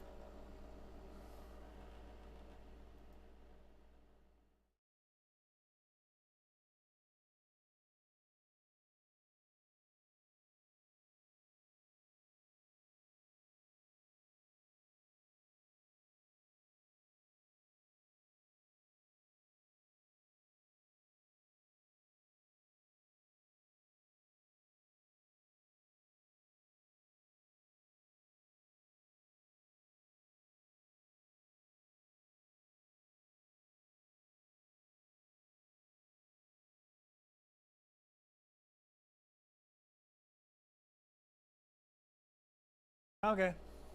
Christian, specifically himself, there is an antinatalist philosopher by the name of Professor Gerald Harrison, who believes that the badness of life proves that there is some kind of God. Like to roughly paraphrase his argument, that life is so bad that something must be out there controlling it. And while the wonderful Professor Harrison and I don't share that particular argument, I think the fact that he's arrived at that point does speak to the idea that there are real possible meeting points between our two diametrically otherwise opposed viewpoints. So I would argue that quite a bit of evidence, and I believe with quite a bit of evidence to back myself up, that this line of thinking is just as much as part of your history of your beliefs as it is my own. Let me end by saying that I think if I could say anything to highlight the real point I wish to make tonight, it is that we cannot ultimately protect our children from the world. They are the world. They are all the possibilities of what can exist, what a person can become. When we have children, we have far less ability to control these biological experiments than we think. And no matter what we do to try to prevent them from seeing, believing, becoming, or playing, when we can't control them? Yeah, they're free people, of course. Who says anything about controlling them? Play with the emergence of new consciousnesses, we also risk these individuals becoming things that we might not like. And we don't yeah, that happens. They will not be you, they will not be me, they will be their own individual. And I don't mean you in a personalized sense, I mean you in a more universalized sense. I just want to make that clear. When people produce new people, we are not simply producing clay to be molded. We are producing an individual, and this illusion of control that they will be us, that they will believe what we believe, that they will value what we value, that they will be who we wish them to be, is an illusion in my... Yeah, of course. There's no guarantee that if you raise a child, they'll be the same religion and have the same values as you. Well, that's the whole point of indoctrination, isn't it? Maybe the child learns from example. They see you and they just reproduce it. They copy it because that's what they know how to do. They haven't seen any other actions or thoughts, so they don't know it. But that's just sheltering them at that point. But then you can explain to your child why certain ideologies are bad. Okay? They may not understand it at first. My opinion, they will be who they are. And they may be somebody who we don't end up liking too much, somebody who is diametrically opposed to ourselves and to the person that we would have preferred them to be. And there is nothing real that we can do to prevent that. People will be who they tend to be. Wow. Far better for both child and procreator not to engage Wow. in or experience a kind of pre-rejection of themselves. And by meeting these expectations that we may Your child might not like you or disagree with you, so don't even bother. have who they're going to be. And so that's 7 minutes on the clock, Amanda. So maybe wrap it up with that. So I would say that it is better that we do not purchase the gift of life, so to speak, for a being that didn't ask for it and may not want it. Pardon me for going overtime. No, that's okay. We did agree at the start. She didn't consent to being born. Oh, I forgot about that one. That's a common one they say too. I didn't ask to be born. I didn't know I have to work and suffer my whole life. I didn't ask for all this. Camera that you guys both wanted to go a little bit over time. So Rach, up to 7 minutes on your opening statement. Just to let you know, guys, you can in fact empty your pockets, and I am accepting donations here. We will read out super chats later. So all of my money that's currently in your wallet it would be nice if that was transferred swiftly. So thank you very much. Rach, 7 minutes. Let's go. Sure. I think the video I wanted to include at the end of my opening is roughly 3-ish minutes, maybe a little under. So once I get close to 4, Jake, if I'm still rambling, cut. I gotta get some food. Everyone knows I love to chat. All right, let's go. So Amanda's view is that people's will to live is kind of a thinly veiled cope for dealing with the horrors of existence. I believe it's actually her position, which is the thinly veiled cope for dealing with the resentment of actually being arrogant enough to believe you have existence all figured out, and that you as a finite human being have the capability to see all ends and know all things sufficiently to judge existence as pointless suffering, which should have never begun and must end as soon as ethically possible. She's not just anti-natalist, but she tends to be on the more extreme spectrum of antinatalism, which is more like extinctionism, but I'll let her explain what ephilism and extinctionism are. She kind of dresses this view up to sound benevolent and merciful and the more moral one to hold, but deeper examination is going to reveal that I think there is an underlying personal contempt for humanity, and if there is one, for its creator. So I'm going to argue against that and in favor of a pronatalist position as the more moral one based on 2 arguments. The first one is going to be a more pragmatic argument, which is probably best to stick to, less likely to end in like a stalemate or going over the whole audience's heads and boring everyone to death. So from the pragmatic view, this extinctionist view is very untenable. And the reason is, even though I believe this rests on incorrect framing and disprovable assertions and unjustified axioms, I think that there's no current technology we are aware of that guarantees that you could end all sentient life or end all life altogether. For example, there are a bunch of species called extremophiles, which are pretty cool. And they're things that we know exist that are extremely hard, if not impossible, to kill. That would include things like tardigrades, cockroaches, jellyfish, and something really cool called Conan the bacterium, type of bacteria that withstands the vacuum of space, extreme temperatures, and about 3,000 times the radiation needed to kill humans. There are things in the depth of the ocean that cannot even be killed with nuclear weapons. And even if you had an exploder that just exploded the whole world, which we're probably going to get to this, it's called the red button argument. You cannot guarantee practically that you could eliminate the conditions which make reemergence of that life possible, especially since these people tend to be atheist, biological determinists, and evolutionists who think that life kind of just came about with enough time under the right conditions. There's no way to guarantee that won't just happen again. And you run the risk that next time life would develop and sentient life would develop absent a moral agent like humans who can mitigate suffering.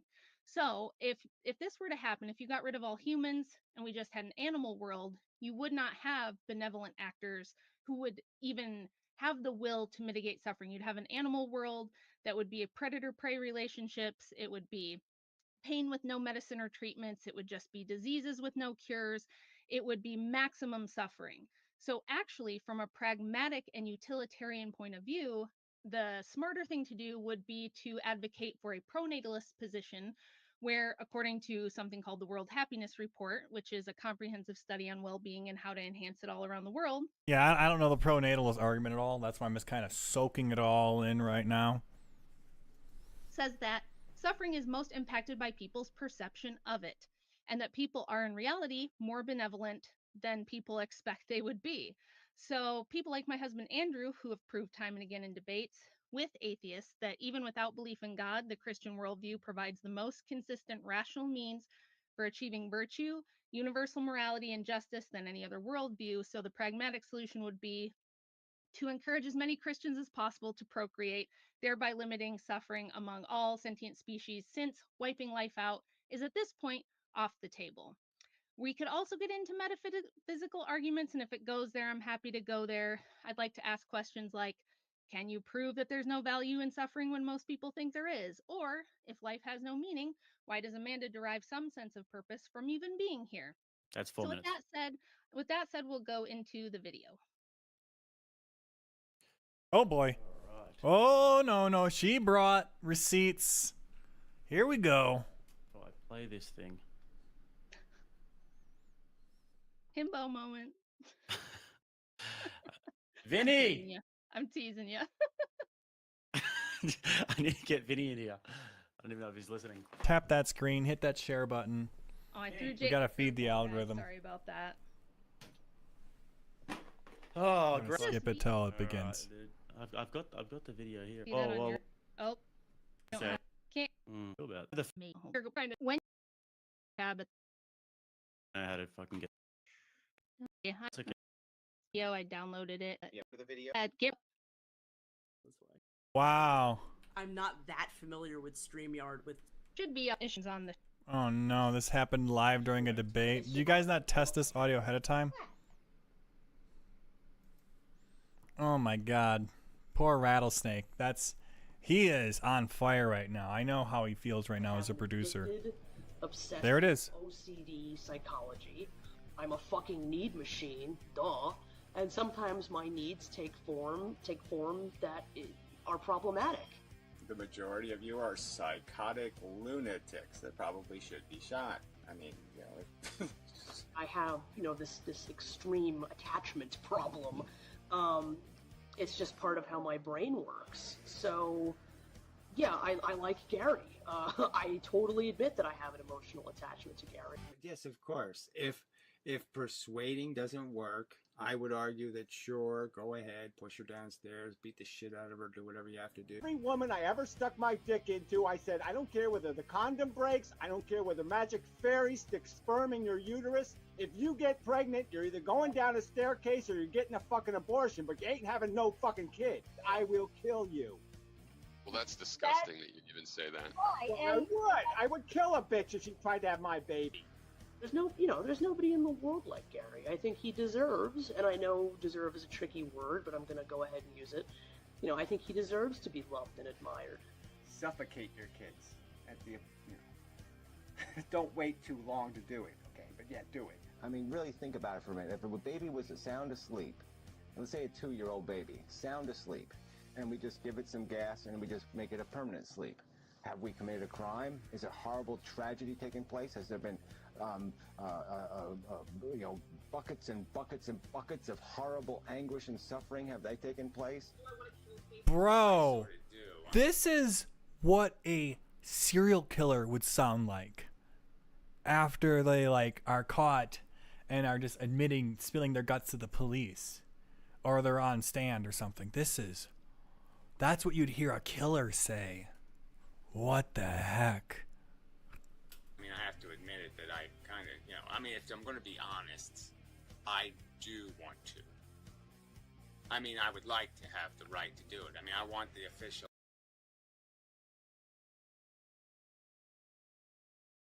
His own kids? How would you feel if your parents wanted to do that to you? And you would be like, oh, I don't mind. I wish they would. And if you wish they would, why don't you do it then? What the heck? So if there's going to be somebody who's going to be the official executioner or something, or the official cop that's going to impose the penalty, yeah, I kind of want to do it. Yeah, so look, in the interest of the end, if you could end suffering tomorrow, yeah, probably anything is justifiable. inflicting just about anything is probably justifiable. And Holy moly! just about anything is probably justifiable if you can end it. If there's literally you can guarantee no more ouch ever again, then there probably isn't a big enough ouch you could make that wouldn't be justified in the interest Jesus. of that end, probably by any means necessary. Like if I found out tomorrow that the only way that sentient extinction could possibly happen was skinning all the living things alive slowly, I'd hate it. But I would say. Okay, so it was nice having a YouTube. If she had the opportunity to skin us all alive, if it was a guarantee that all sentient life would end, she'd pull that trigger.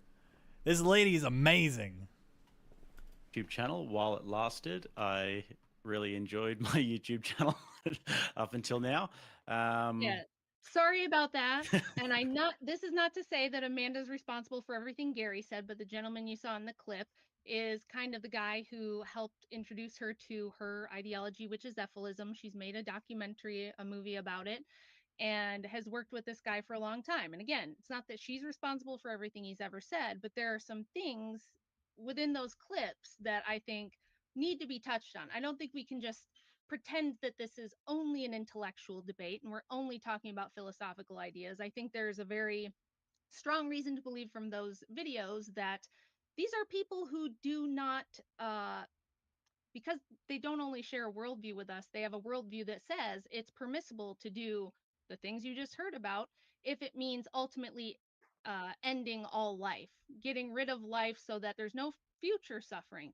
And that poses a very serious philosophical question, which is why shouldn't we, the rest of us, the majority who do feel life is worth living, do feel life has meaning, do think there's good and evil, why should we not see this as a threat to humanity and instead, deal with the problem of people who want to wipe out everyone else because they feel that existence is such a horrible thing? So She literally is like a evil mastermind criminal that you'd put in like your cyberpunk campaign. Like this is literally like this is always the thing, like when you're making a D&D campaign. I played D&D once. I didn't make a campaign, but I tried planning one once.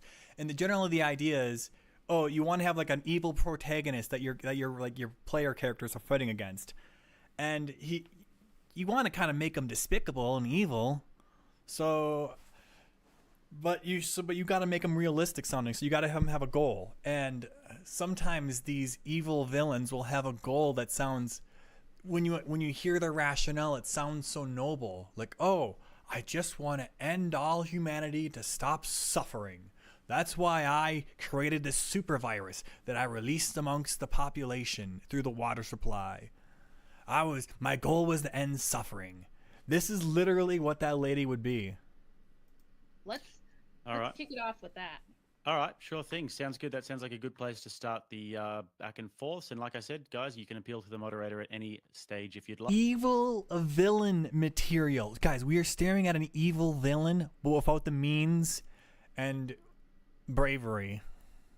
I mean, thankfully. And we will be reading out the super chats at the end. So with that, let's kick off. Well, I mean, I certainly can't. I don't agree with everything that Inmendum has said. This is a person that has made well over 15,000 videos. So there's the good, there's the bad, and there's the ugly. And so that is a collection of the ugly.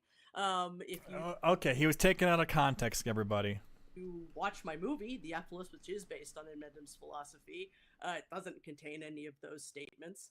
I think that sentient life is a precious, vulnerable, fragile thing in harm's way when we produce it. So all of the horrors that are possible, procreators run the risk of their children befalling when they make the decision to do this. Now, I don't, the clip that you played, most of those are statements that I've never said. So, with all due respect, if you wanted to have an argument with Gary, maybe you should reach out to him and have an No, I argument with definitely Gary, don't. because those are not my arguments. Now, if you want to talk Right, about the but skinny that's people the reason alive argument, I'm happy to acknowledge that. So I think I went a little far with that argument, but that was sort of the point. It was a completely, what's the word for it? You know, you could not possibly cause sentient extinction by skinning every living thing alive. It's an absolutely insane thing to say. And that was the point of saying it, was to find an example that could not possibly exist. And it is. Hey, I make extreme jokes too sometimes, and people take me out of context, and I don't like it either. Is a philosophical point. Sure. What is an acceptable price for no more suffering ever? Right. And I struggle with that. I don't think that it's an easy question to answer. Again, I am. That's utopian. A world without suffering? What? That's not possible. Is it, chat? Answered it in an incredibly hyperbolic fashion. We'll get Rach to respond to that one. Yeah, and I don't. To be fair, Andrew and I both have had our fair share of people taking clips of things we've said that, with no context, sound crazy and sound insane. I wasn't trying to do that at all, which is why at the end I did include that, because I do understand you're giving a hypothetical we're not going to have to deal with. It's not like that's going to happen, but it does kind of illustrate for us like just how far you go compared to some other antinatalists who just think it's better to like plead with people to have less children or things like that. You really do think that, and I'll give you credit, by the way, because I've had this argument with other people where they refuse to take this ideology and this philosophy to its logical end conclusion. He is doing that. Equivocate on that, and you are more likely to bite the bullet and just say, yeah, I think the ultimate end goal is for nothing to exist. Like that would be best. In a world of goods, betters, and bests, non-existence is best. So what is the philosophy behind why non-existence, or at least non-sentience, is best? Sure. Well, I mean, the whole point is that the creation of life creates the existence of suffering and manipulation. And I find that to be... To live is to suffer. Completely unacceptable, because we do so for absolutely no reason. Like I was saying in my introduction before... Why make more suffering? Why make more suffering? Something exists, it is not in need. We are in need. The things that the people that procreate, the animals that procreate, whatnot, we have a sense of utility for this thing that does not yet exist, to carry on our legacy, or carry on our ideas, or carry on our worldview, or love us, or there's something that we're getting from grabbing something out of nothing and putting it in harm's way. Now, as far as extinctionism goes, I mean, I understand it can, the internet is the internet. It is a highly hyperbolic. Okay, stop. So she's saying how you are willingly creating something, a sentient being that's going to suffer, and that's really selfish of you. But seeing how most people agree with Wilson and are pro-natalist as opposed to antinatalist, they agree that some suffering's okay to put up with, and in terms of life. Well, she's like, no suffering is okay at all, therefore end life. Most people agree with her. So when you create a new life, it's statistically more likely to agree with her than you, evil villain. Proposal to make these arguments and I've definitely maybe overstepped bounds at times, as I think maybe we all have at some point or another. But what I am pleading with the human race to consider are the harms that we inflict when we make procreative decisions.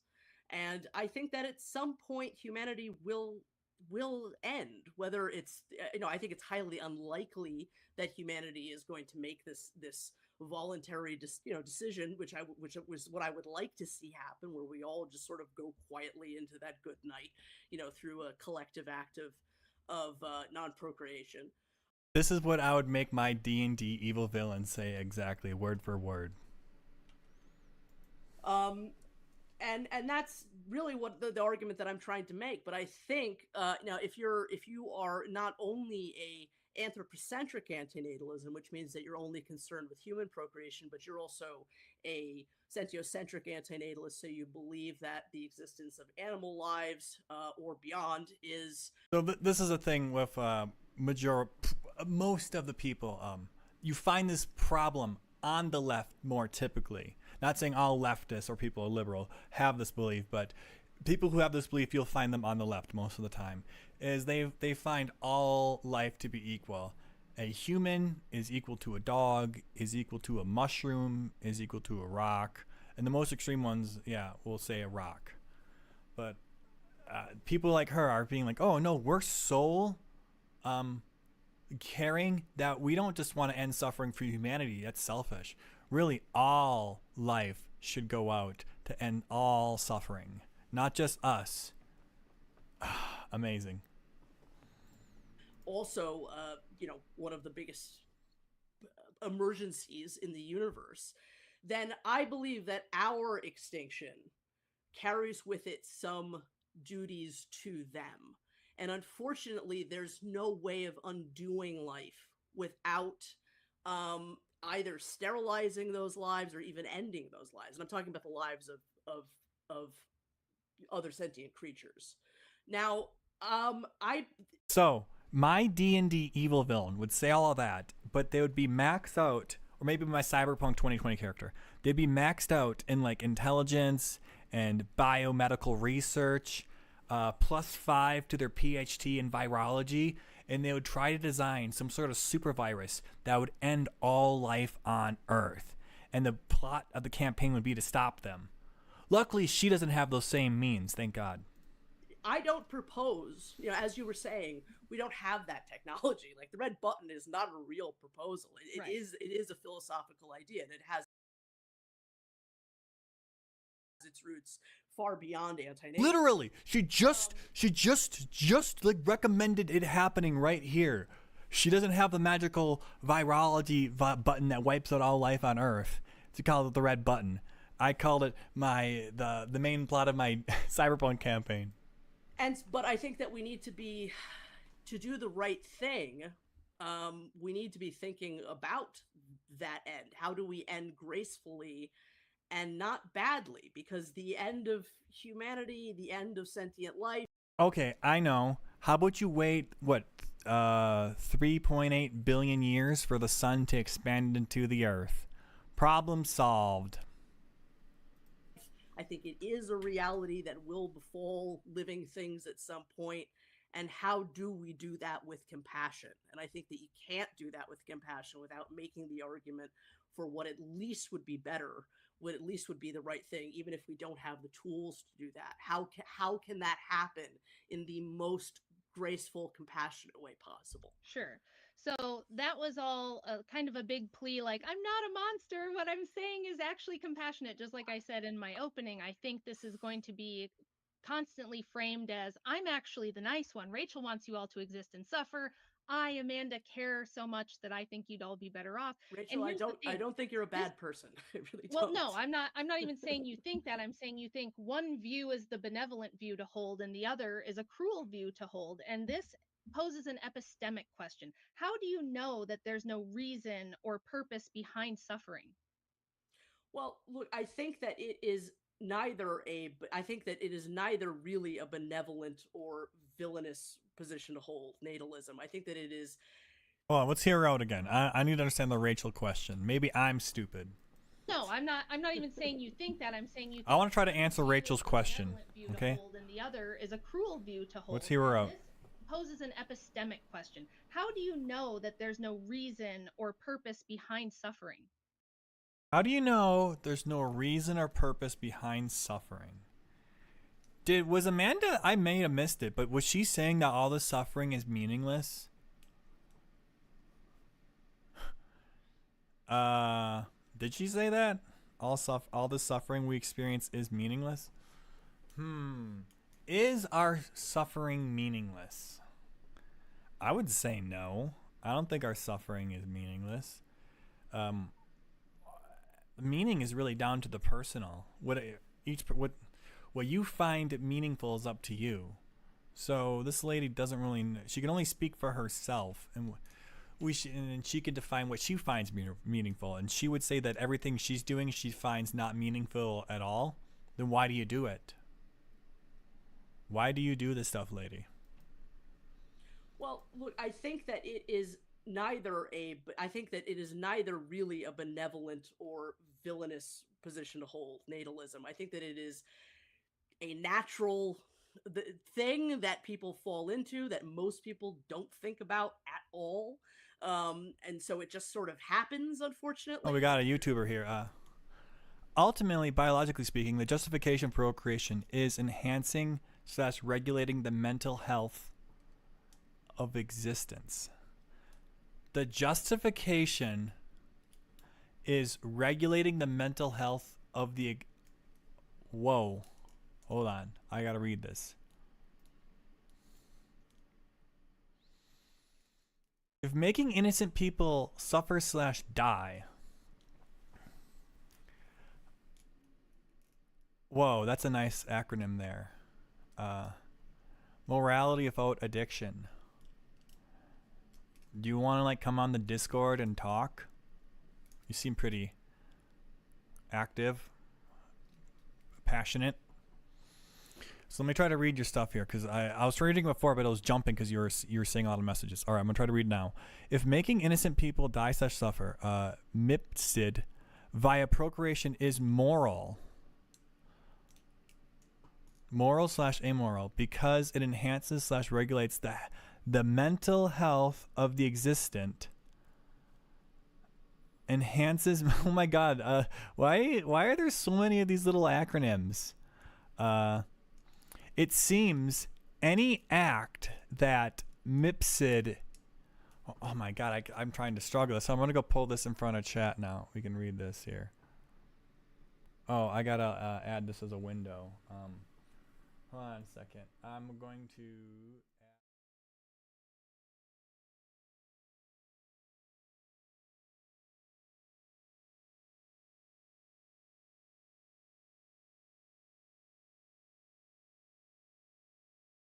One moment here.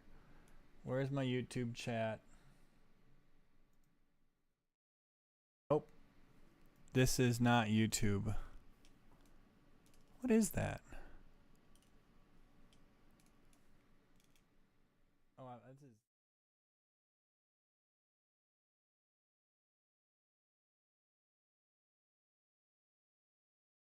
Okay, there it is. Now let me pull this up on Tiki-Talkie.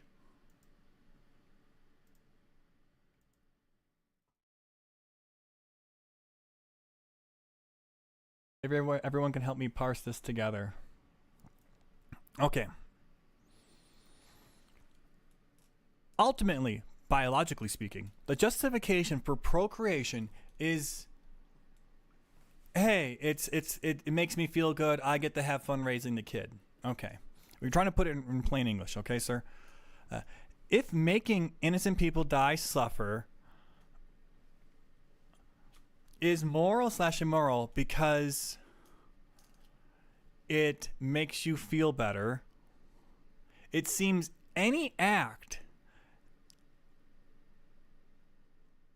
Hold on. If making innocent people suffer via procreation is moral because it enhances like your mental health or anyone's mental health, it seems any act that makes people suffer is moral. Okay, so you're saying if you can choose to have a child and that child will suffer because you chose to have it, then why can't you just punch people in the face if it makes you feel better too? Because you're causing suffering to somebody. They didn't consent to it, and it makes you feel better.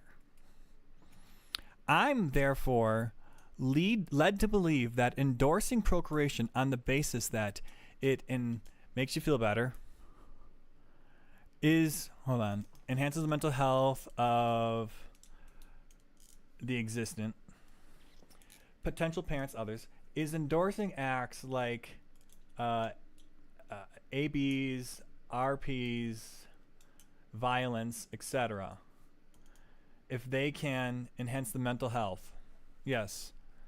Like, I was recently a victim of a crime, and I was trying to figure out, like, why did this happen to me? Why am I why, God, why is what I was shouting into my shower. I was being so dramatic, so much angst. Why, God, why me?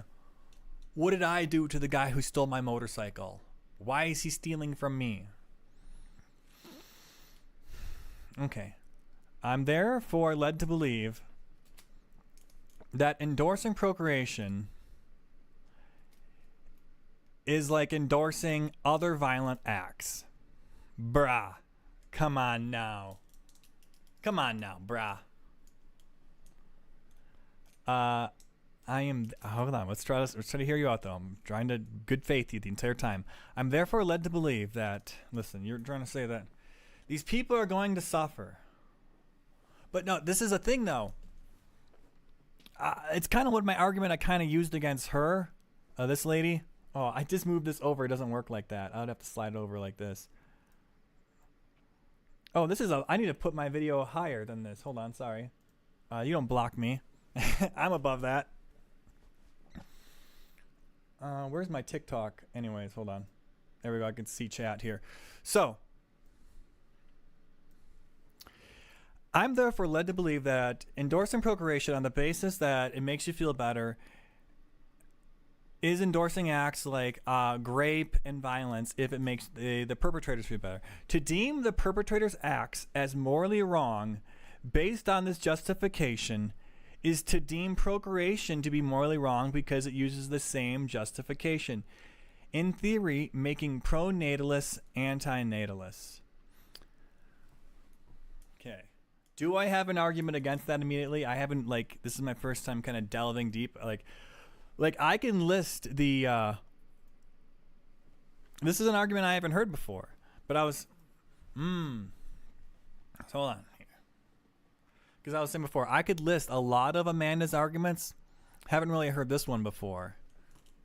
So, if having kids makes suffering, hold on, we got to consider the axioms though. You have to go through it. Is A equal to B?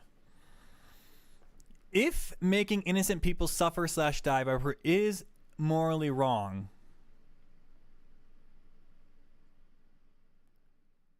is moral.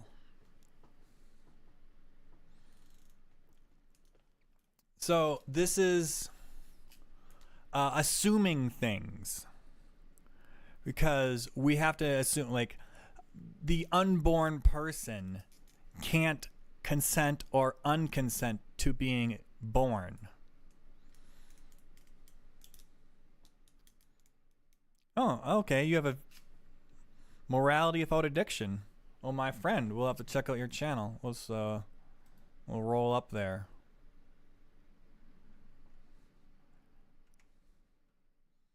Morality without addiction.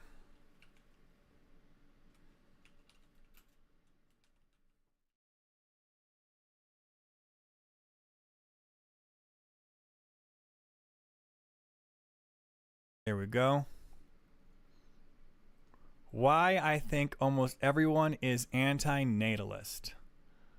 We'll drop a subscribe on ya. Hope your YouTube channel grows, my friend. Well, I don't know if you're my friend yet. For all I know, we're dire enemies. I don't know you yet. But as a fellow small YouTuber, we'll check out your video. But first, I'm going to consider with this one, we got two, I guess, titans. They are very well versed in this industry. And regarding your argument, let's go back to it. Sorry, I get sidetracked easily. I'm very ADHD. I need to get that Adderall.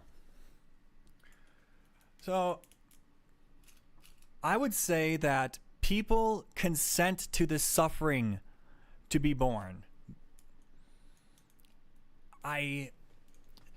If suffering is so terrible that to suffer, well, you could say, oh, it's not the worst thing anymore. It's not a horrible act that you want to. It's like getting your toe stubbed daily. Imagine, would you want to keep on living if you had to spend every single day, if every day you'd stub your toe on at noon?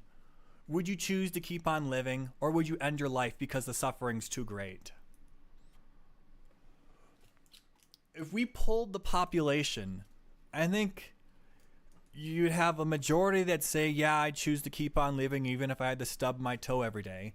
And you'd have some portion who choose to end themselves, but they were already planning on ending themselves. So I think it's kind of like a self-correcting problem. If you want to go like biologically evolutionary speaking, because your brain comes from your DNA too. Your thought patterns come from the way your brain is shaped, which is determined by your DNA. So you could have people who are genetically predispositioned to feel one way or the other, and the people who are actually act it out. And there's some people who maybe mess up. They have a trauma response. Maybe what this lady's doing. She has a trauma response, and she's just trying to, maybe I shouldn't be doing that. I shouldn't be saying that. But I'm trying to figure out, I'm going in a rationale, but that causes people to want to like say things to make them feel better about their own existence. Again, this lady has a very rare opinion saying that all humanity, we don't know the polling on it though, I'd be curious, but I would say that the majority of people say that humanity should keep on living, all life should keep on living. She's in the minority.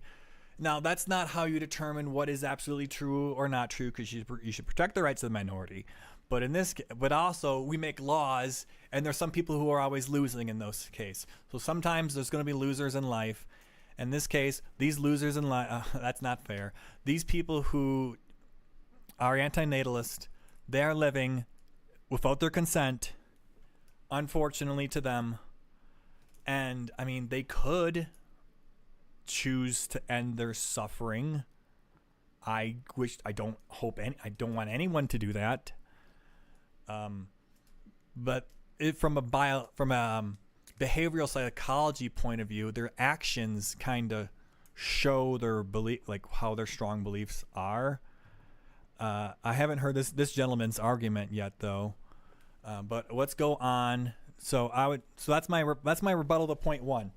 So you're trying to say if it's to live is to suffer, then that's the same thing as committing violence against people. Therefore, you should be either pro-violence, or if you're anti-violence, then you should be anti-giving birth to people without their consent because they'll suffer and die. But my argument is, no, your first point is not true, because people choose to keep on living even though they could choose at any point in time. Maybe it's because they're brainwashed and they want to keep on living, and they're just fighting their hormones and biological urges. And if they're the smarter, more enlightened people know what the truth is, but the animal in us keeps us going on. And they're like, I wish we could fight our animal urges and just end all suffering. No. So we are animals. If we could lose our biological bodies, we'd no longer be human. What makes us human is all of that stuff combined. I'm going to make a clip of all that. Let's go on with this video. Most of us are here because nobody thought about things too hard. They just sort of acted within the heat of the moment, and then, a new sentient being pops up. What was your question? I'm so sorry. Now how do you know that there's no reason or purpose behind suffering? Well, I think that there is a reason and purpose behind suffering. I mean, suffering for the living does build character. We have to know when something is it's a warning signal. It has all kinds of utility once we exist. The point is, there's no reason to impose that onto something that doesn't need it.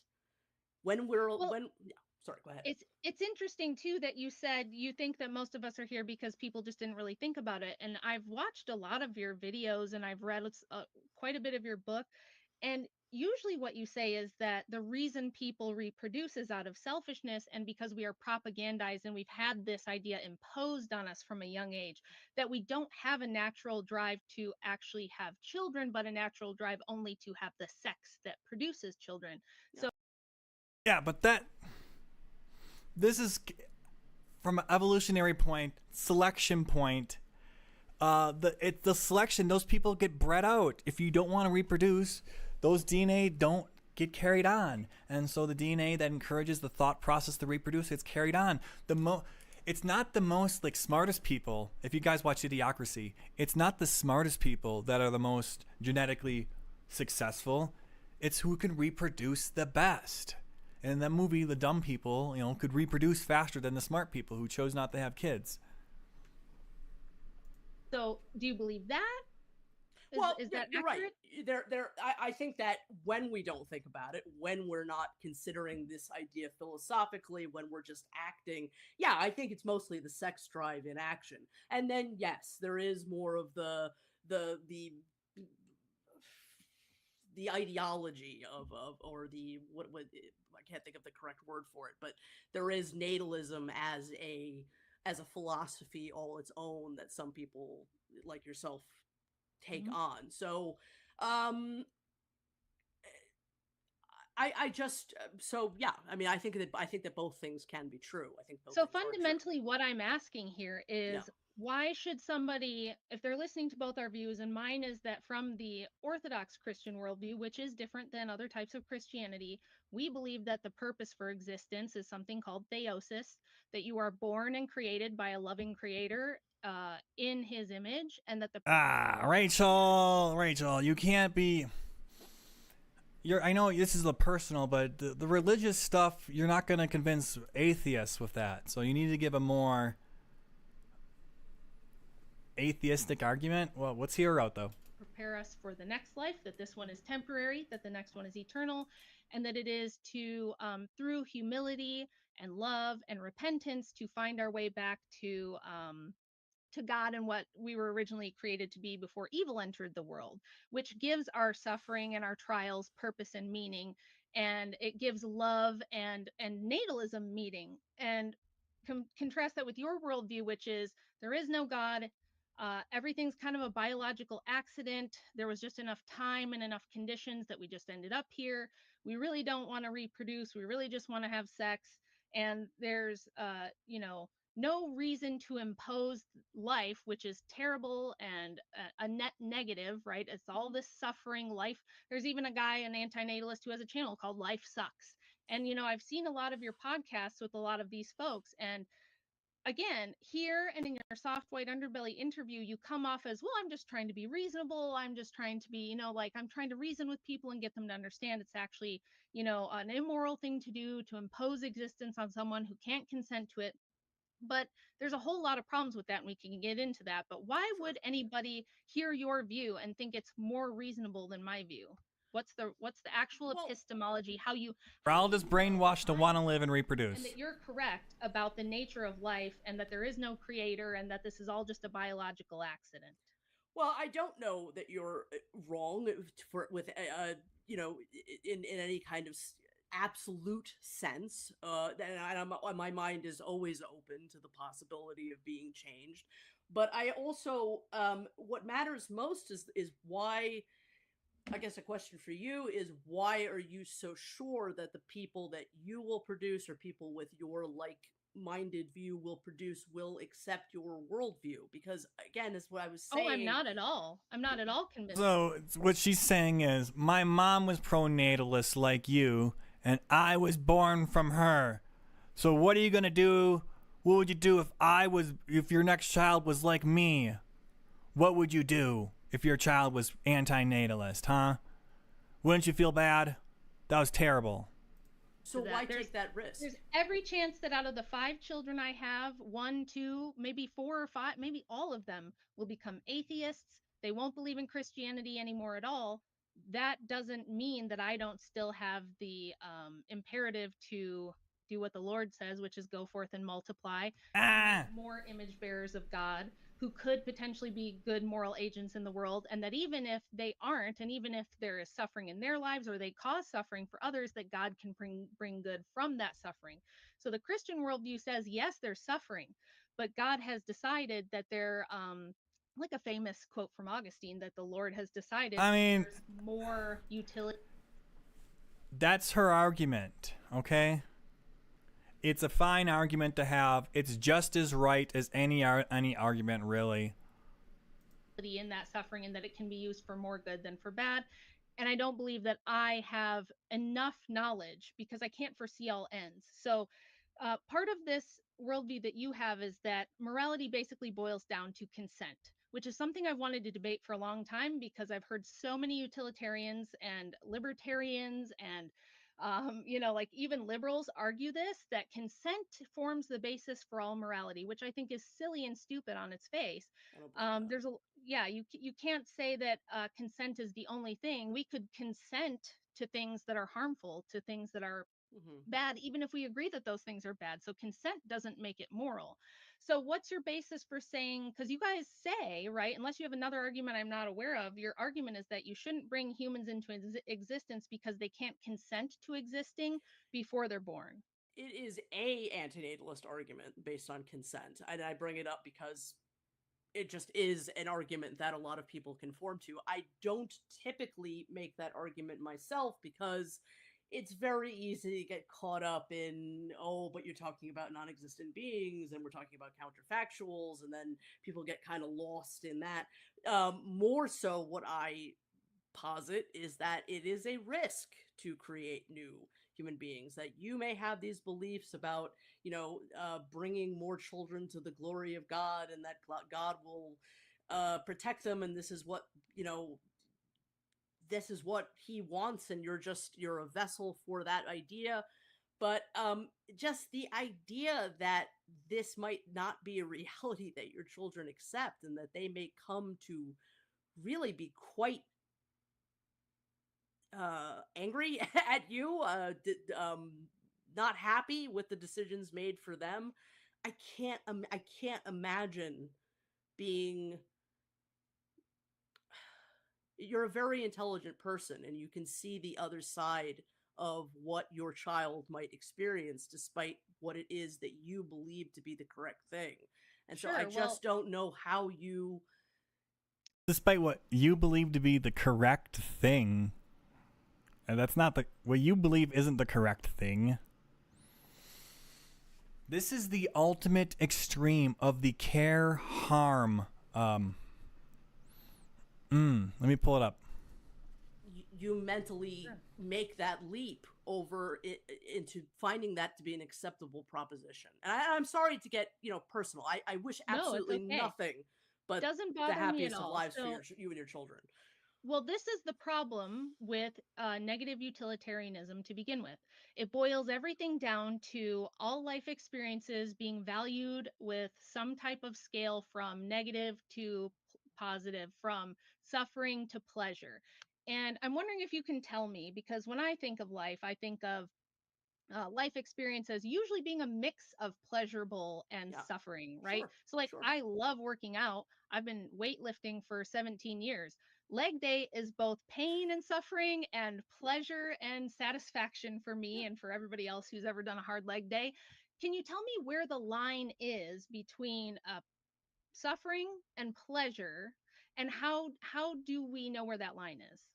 Well, I don't think we're really in disagreement with that. I think life is all kinds of things. I don't think that it is all suffering. I think that the suffering is what has the most value weight, particularly when you're imposing it on another person or another sentient being. So my line in the Here it is.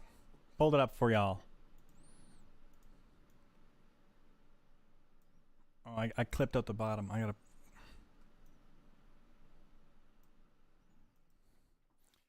So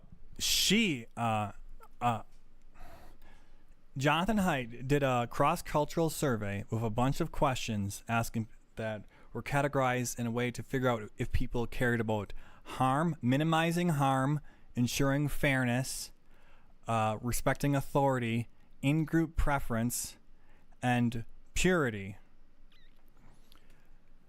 If you see here, liberals tend to be they want to minimize harm done to people. We want to protect the downtrodden, give them like healthcare, housing, a lot of government spending tends to be like that. And fairness, equal rights for everybody.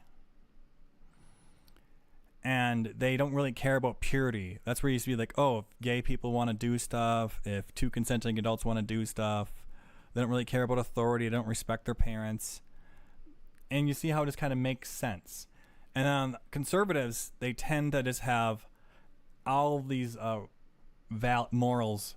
They would, when they make a question, when they have a moral decision, they kind of balance everything out. They consider minimizing harm as relation to respecting authority and maintaining a purity. This lady is trying to minimize harm to the maximum. Excuse me. Sand is going to be very, very different than what your line in the sand is, or what the child that you create is going to be. It matters what that individual says, not me. I mean, what I am saying is that, objectively speaking, that line is going to be all over the place. And before we create that new person, we just don't know what it's going to be. And we're asking them to accept this line. You know, we're asking them to say, well, like, I find leg day to be an acceptable price. But it really, I mean, it sounds even absurd to me to say, like, well, I'd rather not live because of leg day. But I'm just saying that may very well, you know, be an unacceptable reality to this new person. And so I literally called out this argument. Imagine if living meant you had to stub your toe every day. Would you still choose to live? Yes, most people would say yes. I would say yes. Chat, I assume you'd say yes. But this lady says, well, there's one person out of a million who'd say that suffering is too great for them and they'd want to end it.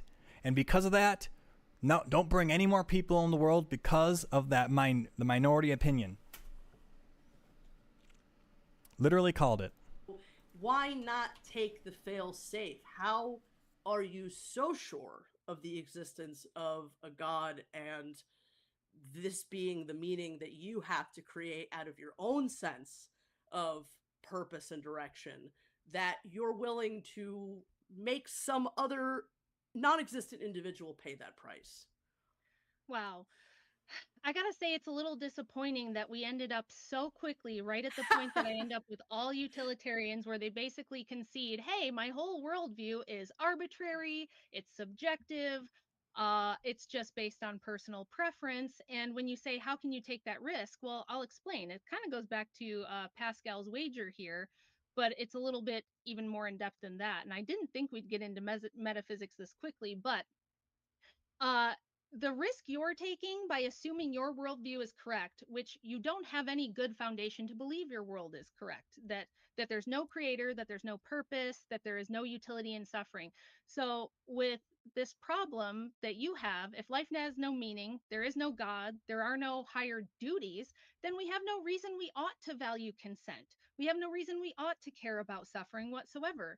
And you cannot your worldview basically, if you're wrong and there is a God and life after this mortal life is eternal, you're basically condemning everyone to eternal suffering with if you ever got your way and had extinction.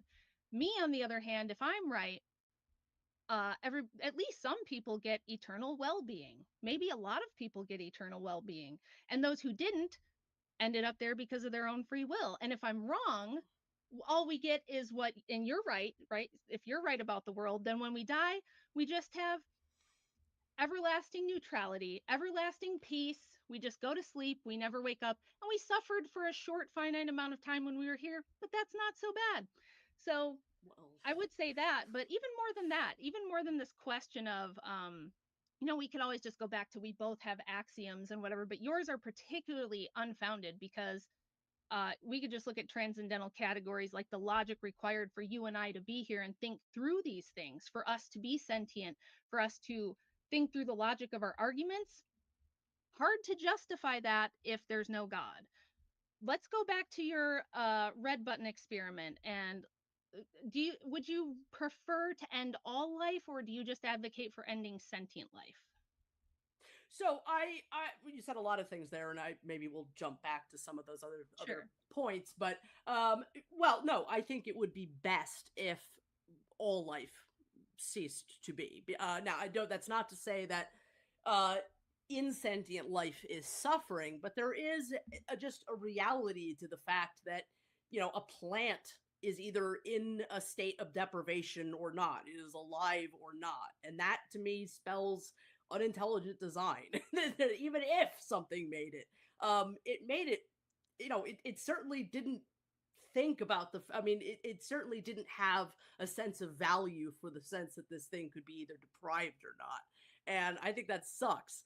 I just, you say that my worldview is the more outlandish one, but I don't know how you can be so sure that there is this higher power.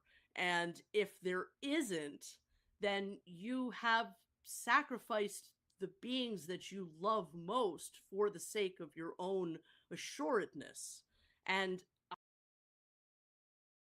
Or, from her point of view, she's being the benevolent one because she wants them to have the same everlasting paradise. I hope, and I mean this sincerely, that your children or children that come into existence do not have a poor quality of life, but they very well might.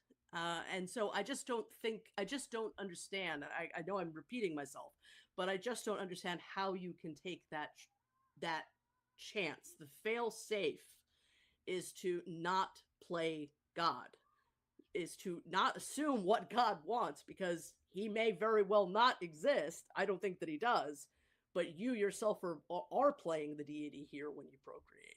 Oh, you're creating life. You are a god because you can create life. That's kind of interesting. Never heard that argument before. Let's hear what Rachel says. The opposite. You guys with your position are the ones that think you're God. You have the arrogance to believe that you can see all ends, that you can take a utility calculus and decide what's moral, what's good, what's bad, that you've already decided there is no purpose to existence or suffering. You paid a little lip service, but that's not really what you believe. And it's funny because you guys will say you're atheist, but actually what you're espousing is a Gnostic worldview, that existence is a trap, it's a prison that must be escaped, that this life that we're born into is the bad thing. And when you in your opening, you were talking about early Christians. Gnostics are not Christians, they're antichrist. They are anathematized in the church. Everything about their belief system is the exact opposite of Christianity. Well, Augustine saw to that, yes.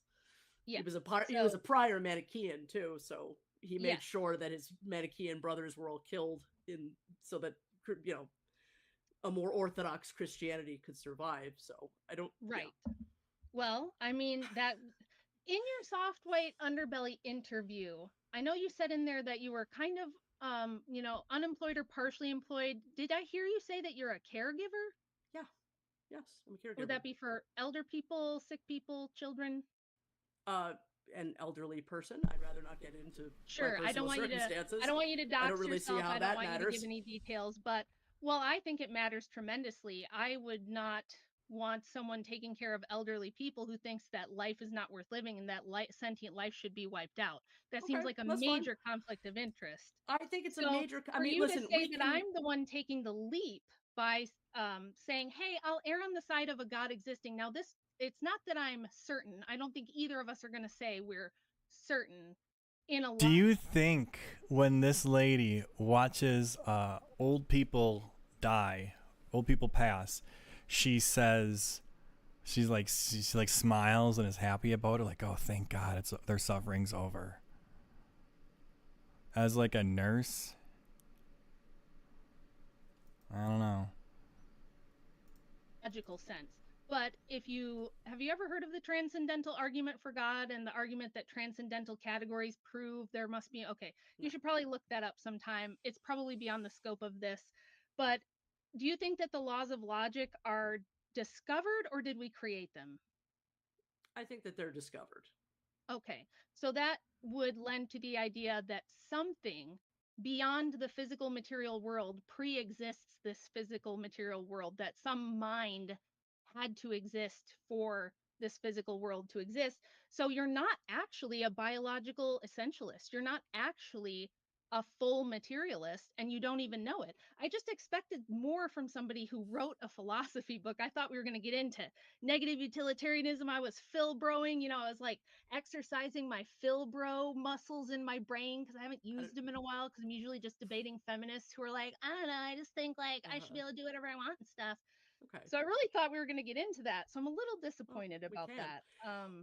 I thought there would be more than incredulousness that you don't believe God exists and bringing people into the world might be bad. I think it's very simple. I think there's no God. I think there's ouch, and I think that there's fail safes. I think people have sex drives, and we come to have ideas about the world, and we either throw new people into those risk categories or not. We either make people believe what we believe or we don't. I don't think it's really much more difficult than that. I don't think it's much more complicated than that. I'm trying to say that it is better not to make people suffer. And the best way to not make people suffer is to not reach out into nothing and pull somebody out of it for absolutely no reason. Well, since you've already conceded that we do not have the technology to wipe out life right now, you and I, at best, we have a few decades left in this mortal coil. Sure. So in the decades you have left, you get some sort of purpose from putting... Gödel's incompleteness theorem.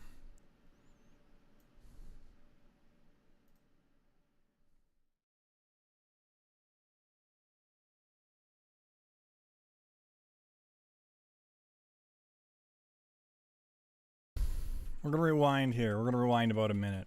Sorry. But have you ever heard of the transcendental argument for God and the argument that transcendental categories prove there must be... Okay, you should probably look that up sometime. It's probably beyond the scope of this. But do you think that the laws of logic are discovered or did we create them? Right here. I think that they're discovered. Okay, so that would lend to the idea that... Okay. Now, we're going to... Hold on, we're going to shift topics here. Was the laws of logic discovered or created? If they were discovered, you'd say that they already exist beforehand by God. If they were created, then we as humans created them. But if you know Gödel's incompleteness theorem, you'd know that there's some things that aren't provable. And if there's ever a reason to kind of want to believe in God, that would be this thing right here. I'm going to break it down. We're going to play it at like 2x speed. Consider the following sentence. This statement is false. Is that true? If so, that would make this statement false. But if it's false, then the statement is true. By referring to itself directly, this statement creates an unresolvable paradox. So if it's not true and it's not false, what is it? This question might seem like a silly thought experiment, but in the early 20th century, it led Austrian logician Kurt Gödel to a discovery that would change mathematics forever. Gödel's discovery had to do with the limitations of mathematical proofs. A proof is a logical argument that demonstrates why a statement about numbers is true. The building blocks of these arguments are called axioms, undeniable statements about the numbers involved. And math is just pure logic when you break it down. Watch, he'll explain. Every system built on mathematics, from the most complex proof to basic arithmetic, is constructed from axioms. And if a statement about numbers is true, mathematicians should be able to confirm it with an axiomatic proof. Since ancient Greece, mathematicians used this system to prove or disprove mathematical claims with total certainty. But when Gödel entered the field, some newly uncovered logical paradoxes were threatening that certainty. Prominent mathematicians were eager to prove that mathematics had no contradictions. Gödel himself wasn't so sure, and he was even less confident that mathematics was the right tool to investigate this problem. While it's relatively easy to create a self-referential paradox with words, numbers don't typically talk about themselves. A mathematical statement is simply true or false, but Gödel had an idea. First, he translated mathematical statements and equations into code numbers, so that a complex mathematical idea could be expressed in a single number. This meant that mathematical statements written with those numbers were also expressing something about the encoded statements of mathematics. In this way, the coding allowed mathematics to talk about itself. Through this method, he was able to write "this statement cannot be proved" as an equation, creating the first self-referential mathematical statement. However, unlike the ambiguous sentence that inspired him, mathematical statements must be true or false. So, which is it? If it's false, that means the statement does have a proof. But if a mathematical statement has a proof, then it must be true. This contradiction means that Gödel's statement can't be false, and therefore, it must be true that this statement cannot be proved. Yet this result is even more surprising. This statement can't be proved is true. Because it means we now have a true equation of mathematics that asserts it cannot be proved. This revelation is at the heart of Gödel's incompleteness theorem, which introduces an entirely new class of mathematical statement. In Gödel's paradigm, statements still are either true or false, but true statements can either be provable or unprovable within a given set of axioms. Furthermore, Gödel argues these unprovably true statements exist in every axiomatic system. This makes it impossible to create a perfectly complete system using mathematics, because there will always be true statements we cannot prove. Even if you account for these unprovable statements by adding them as new axioms to an enlarged mathematical system, that very process introduces new, unprovably true statements. No matter how many axioms you add, there will always be unprovably true statements in your system. It's Gödel's all the way down. This revelation rocked the foundations of the field. Yep, and that's what I wanted to talk about. So it's rocking everyone. Something beyond the physical material world pre-exists this physical material world, that some mind had to exist for this physical world to exist. So you're not actually a biological essentialist. You're not actually a full materialist, and you don't even know it. I just expected more from somebody who wrote a philosophy book. I thought we were going to get into negative utilitarianism. I was Philbroing, I was like exercising my Philbro muscles in my brain because I haven't used them in a while, because I'm usually just debating feminists who are like, I don't know, I just think like I should be able to do whatever I want and stuff. Okay. So I really thought we were going to get into that. So I'm a little disappointed about that. I thought there would be more than incredulousness that you don't believe God exists, and bringing people. Oh, that's what's just faster. I think it's very simple. I think there's no God. I think there's ouch, and I think that there's fail safes. I think people have sex drives, and we, come to have ideas about the world, and we either throw new people into those risk categories or not. We either make people believe what we believe, or we don't. I don't think it's really much more difficult than that. I don't think it's much more complicated than that. I'm trying to say that it is better not to make people suffer. And the best way to not make people suffer is to not reach out into nothing and pull somebody out of it for absolutely no reason. Well, since you've already conceded that we do not have the technology to wipe out life right now, you and I, at best, we have a few decades left in this mortal coil. Sure. So in the decades you have left, you get some sort of purpose from putting these ideas out there. Sure. You've taken the trouble to write a book. You've been making videos for almost 15 years. You're here. So what is it that you would prescribe? What are your prescriptions for what we ought to do and why should we do them? I don't want to assign we're all with those of us that are already here. Let's live out the rest of our lives if we choose to. I believe that people should have the ability to, with medical, intervention, end their lives if they decide to. But let's live out our lives. Let's not make anybody else live it, and then let's just exit it. And let's try to see what we can do in the most compassionate way possible for the rest of sentient and non-sentient life. Let's put nothing else in harm's way as much as possible. So ending my, we can, Rachel, we can throw the "you're selfish, I'm selfish" thing at each other all day long. I don't think it's going to get either of us anywhere. And I've done it, you've done it, fine, it's okay. Sure. But I don't think there's much else to say. I mean, you're either throwing things into the possibility of suffering I'd like or not. to walk through the practical implications of what you'd like to do. So I know that you've done some work with the organization Stop Having Kids, right? A little bit. Wait. When I muted my microphone, you can't hear the TV show?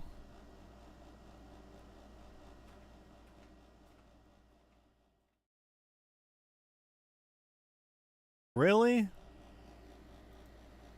Huh. I don't understand what this setup is. Crazy, man. We may have to abandon this multi-streaming. Like, just, maybe showed up to some of their events. So if you guys got your wish and you convinced most people to stop having kids, we're not talking about ending anyone. We're not talking about deleting anyone. We're just talking about not making new people.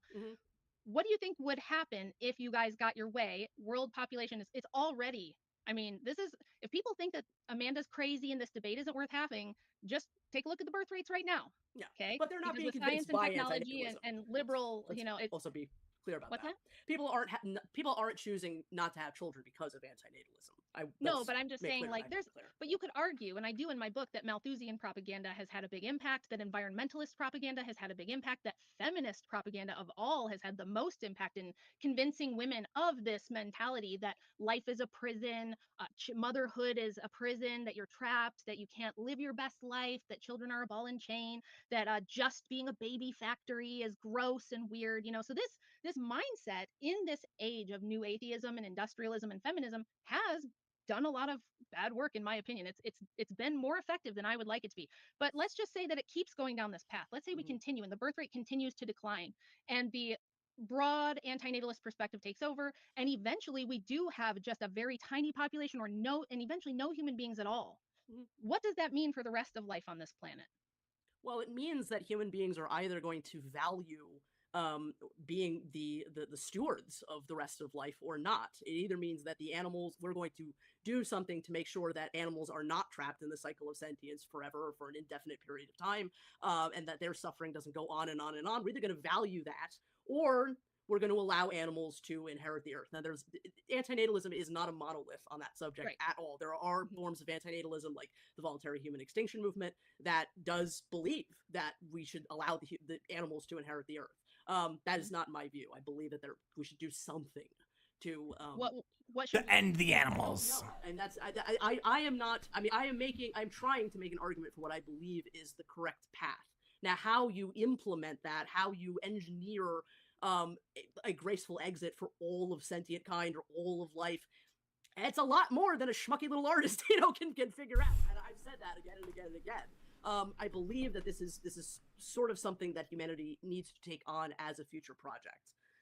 So it doesn't sound like, in all your years of thinking about this, talking with people about this, and doing this work, it doesn't sound like you've solved the problem of what happens if we do succeed in erasing human beings from the planet, and now the world is just filled with sentient animal life, which does not have medicine, has no free will or any idea of benevolence or justice or charity, cannot mitigate pain at all. It would just be a world of sentient beings with predator-prey relationships. There would be death. There would be things eating each other alive. There would be flesh-eating bacteria. That's exactly the reality I'm arguing against. I think that human beings need to take some responsibility for the fact that will be the circumstance that we leave behind. But now, we've already established that you don't know of any technology that could ensure. Well, I don't. Now human beings have gone to the goddamn moon. I mean, I'm sure that if humanity as a greater whole than a couple of people on the internet arguing for this point could put their heads together, I'm sure that humanity could find a reasonable course of action. I don't.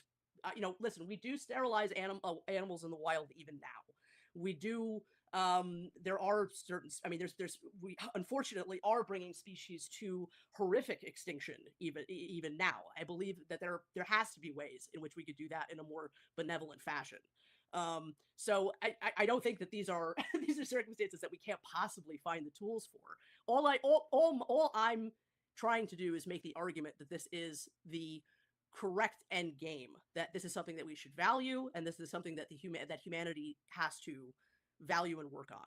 Now, but what we don't want to do is say, espouse an idea like this and then have, because right now there's some pretty smart people out there who've talked about this. You're not the only one. I'm not the only one who's had these discussions. And as far as we know, scientists say, even if you had your red button, and guys, the red button thought experiment is if you had a red button and by pushing it, you could explode the world or just poof it out of existence somehow. Would that be the moral thing to do? Amanda's position, she said a million times, yes, yes, yes, she would hit the red button. Now, here's the problem. From her worldview with evolution, there is no way she could guarantee that life would not just come back, that it would come back possibly in an even more malevolent form with more suffering than what we have right now. And on a practical level, if she wants people to start trending towards depopulation, we will get the hell world I just described. If human beings cease to exist, if we end up like South Korea, which has a birth rate of like 0.7 right now, that's an extinction level birth rate. If you were to continue that, there comes a tipping point where population scientists say there's not much coming back from that, at least not to have the world we have now. It would be something else.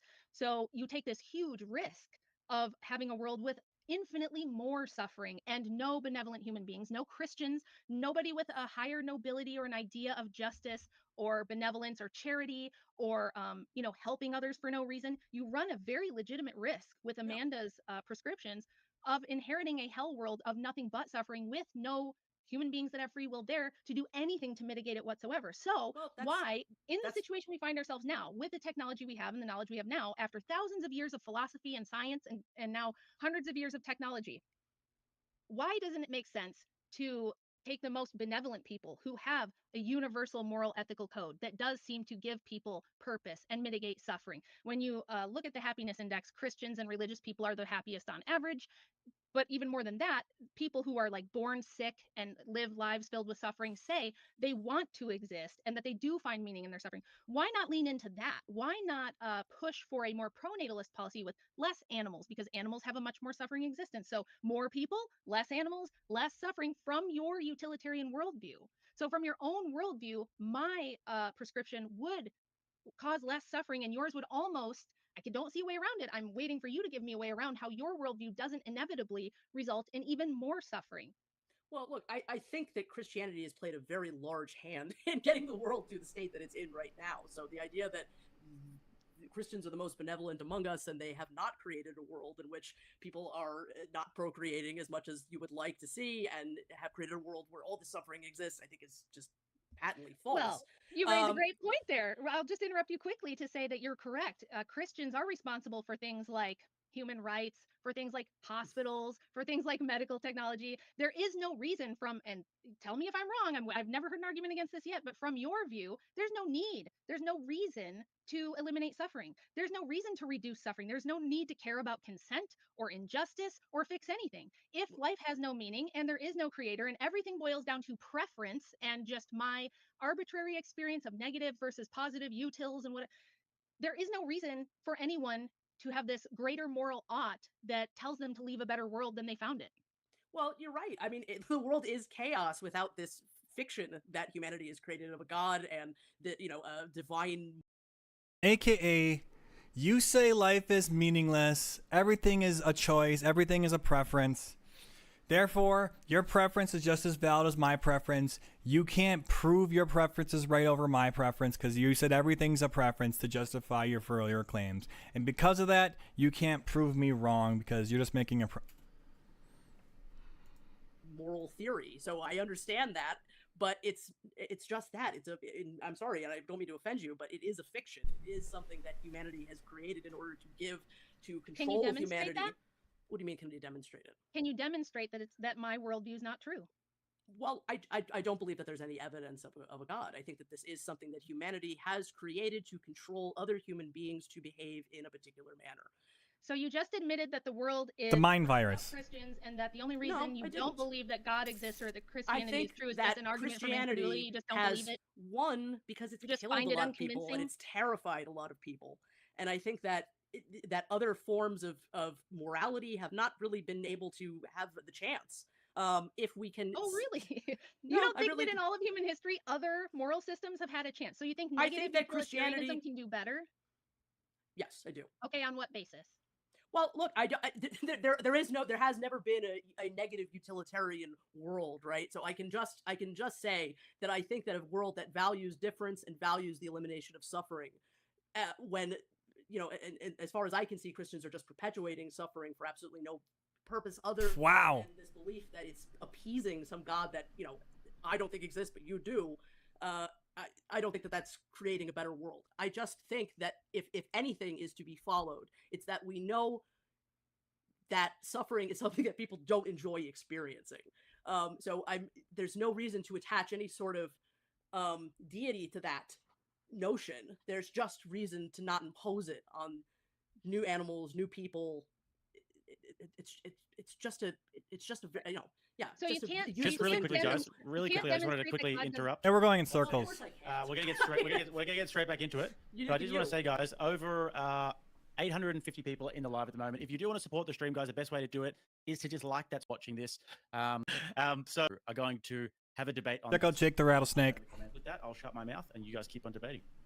So I was just going to summarize quickly what I heard from Amanda was she said that she doesn't believe Christianity is true, not because she can't demonstrate that it's not true, but because she just doesn't see a good reason to believe it. Well, but even if it's not true, but here's the important part: even if it's not true, it's still it still produces a better experience of life and less suffering than her worldview does. The idea that just because people may believe that a lie makes them happy is not really a good thing, in my opinion. I mean, there's lots of really great things that I could believe. Like, I'm gonna go out tomorrow and I'm gonna get nominated for all kinds of awards and all these accomplishments, and that may not be true at all. Now, it might make me very happy in the moment, but the fact that I'm profiting happiness from a lie, that's fine if that's the way you want to live your life. But whether it means that you then get to impose that same fictitious joy onto something that doesn't need it in the first place is just a little silly to me. Well, it might be silly to you, but from your own utilitarian worldview, can you tell me why that would be wrong? Because from a utilitarian perspective, a lie that makes everyone happy and provides better well-being and more positive experiences and less negative experiences would have to be good. It would have to be moral. I don't know how to make this argument to you other than to personalize it. Let's say your child ends up becoming an antinatalist, okay? You've done everything possible to make sure that they have a good life, that they're happy, that they believe in God, they have all of your values, and let's say they end up being somebody more similar to myself. Can you still justify that you were right in making the decision to have them, even though they may be in incredible amounts of pain over this realization about life? Of course, because ultimately it is you and it would be that child who would be choosing to have that perception. So you and other people with your same worldview this is what the data says, is that people with antinatalist worldviews, utilitarianism, leftism, are notoriously more likely to be depressed, to be suicidal. Well, yeah, because we're facing reality. But you can't demonstrate that that's what the case is. You can't demonstrate that your reality is the true reality and that my perception of reality is false. You even said that you can't demonstrate it ultimately doesn't matter. It doesn't matter if the fact of the matter is you are saying that something that may not be true is worthy of your offspring being fucking miserable. Sorry, I don't know if we're allowed to swear. And you are doing the exact same thing, lady, with ending all life on Earth, skinning alive, if it took that. But I'm just saying, you are inviting the possibility that God might not exist, that it may all be, you might be 100% wrong, and you're not taking the fail safe. You're rolling the dice with their welfare. Amanda, you said that you believe in negative utilitarianism. So even from your worldview, if I can demonstrate that helping people believe a cozy lie gives them a better life and less suffering, you would have to bite the bullet and say that that's better than your view, which you just said makes people miserable, nihilistic, and want to self-delete. Well, but that's a misunderstanding of negative utilitarianism, because it is not that anything imaginable that might alleviate some suffering is the right way to go. It's the argument for how to end suffering. It doesn't mean that we need to predicate all of negative utilitarianism on, convenient, happy lies. It's to try to find reasonable means of alleviating suffering. Now, listen, antinatalists, again, not a monolith. Extinction. Well, isn't Rachel right? Rachel doesn't have this existential angst that you have. She's not suffering. Just change your belief. You're choosing to suffer. Not what all negative utilitarianists, antinatalists believe. There's other antinatalist philosophers like David Pierce who believes that what we should be doing is, re-editing the human genome to not suffer. There are other. It's pretty rare, actually. I think Lawrence sometimes makes this point that if we could, gerontologists like Aubrey de Grey, and I think the philosopher John Harris also makes this argument sometimes, that if we could, dramatically extend human life, that there would be less reason or maybe no reason to have children, or that there would have to be some trade-off. So there's all kinds of other, possible answers to this conundrum. It doesn't have to be that. It is the perspective that I take on. I think it's better. Someone in chat saying, I feel like suffering could be lower if you could actually afford to have kids. So that's just saying there's a financial burden to having kids, but again, that's coming from the selfish point of view. Technically, like Rachel would say, that you're being selfish by choosing not to have kids, that you should choose to have kids no matter, and God will help you provide or whatever. Better to just not. I don't know if she'd say that. And end it. but yeah, there's all kinds of different answers that don't have to that don't have to settle for the easy answers of, well, let's just feed people a God story and that'll make them happy. So, do you believe that there's such a thing as objective reality, and that your version is more objective and mine is more fantastical and fabricated for the purposes of helping me cope with the horrors of life? Well, no, arguments of cope. I don't know. I don't know you all. That's a I don't yes. know if this is what you're doing. Yes. With the realities of life. You know, I mean, that's an argument that I don't make ever, and that's not my point in saying any of this. Well, let me ask you this: do you think men can be women and women can be men? I think that we should honor what people say about their individual experiences. So, if you're somebody perfectly, wishes, so you but are I don't really, perfectly fine. I really So you're don't know perfectly why fine you with brought up people that subject all of a fabricating an sudden. internal reality if it makes them happy. Just Well, not the Christians. I don't. The No. transgenders can, but the Christians, they're silly. I would say that you're doing a lot more harm because you're bringing new people into the world knowing that something terrible can happen than somebody who has an internal reality that might not make. Now, I mean, again, This seems like a giant case of anxiety disorder. Something bad might happen. Therefore, don't do X. That's basically it. that may be a reality that befalls a child you will have. So if that makes you so unhappy, if that is a possibility that makes you that I get the sense fills you with some level of disgust, I don't know why you would roll those dice. No, no. I didn't say. Now listen, this is where you're assigning intent to me. You said you don't know me and you don't know about me, and I didn't say that anything about my own personal disgust or one of my children. I just don't know if why one you of bring my it up children otherwise. becomes trans and there's nothing I can do about it, I did my best, and that's how the cookie crumbles.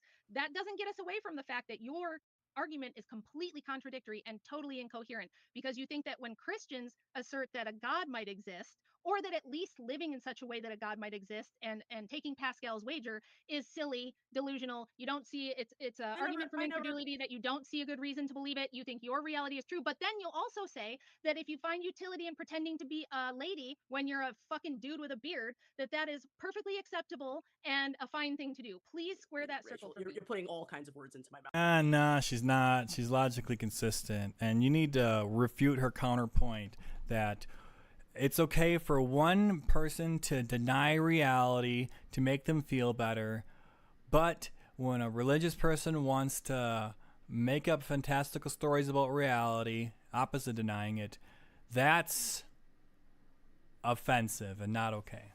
What do you guys think? All I have said is that I think that listen, you're free to be a Christian. If that's what you believe and that's what you want to believe, that's the world. Oh, now you're going to switch. Here. You're going to pivot to a libertarian. Hey, you do you, I'll do me. No. You are advocating for the extinction of all life on this planet, ma'am, and you'd better have a better argument and a more coherent argument than, I don't really believe Christianity, but if a man wants to believe that he can be a woman, go for it, buddy. But let's wipe everyone out while we're at it. Transgenderism into any of this. Why are you doing that?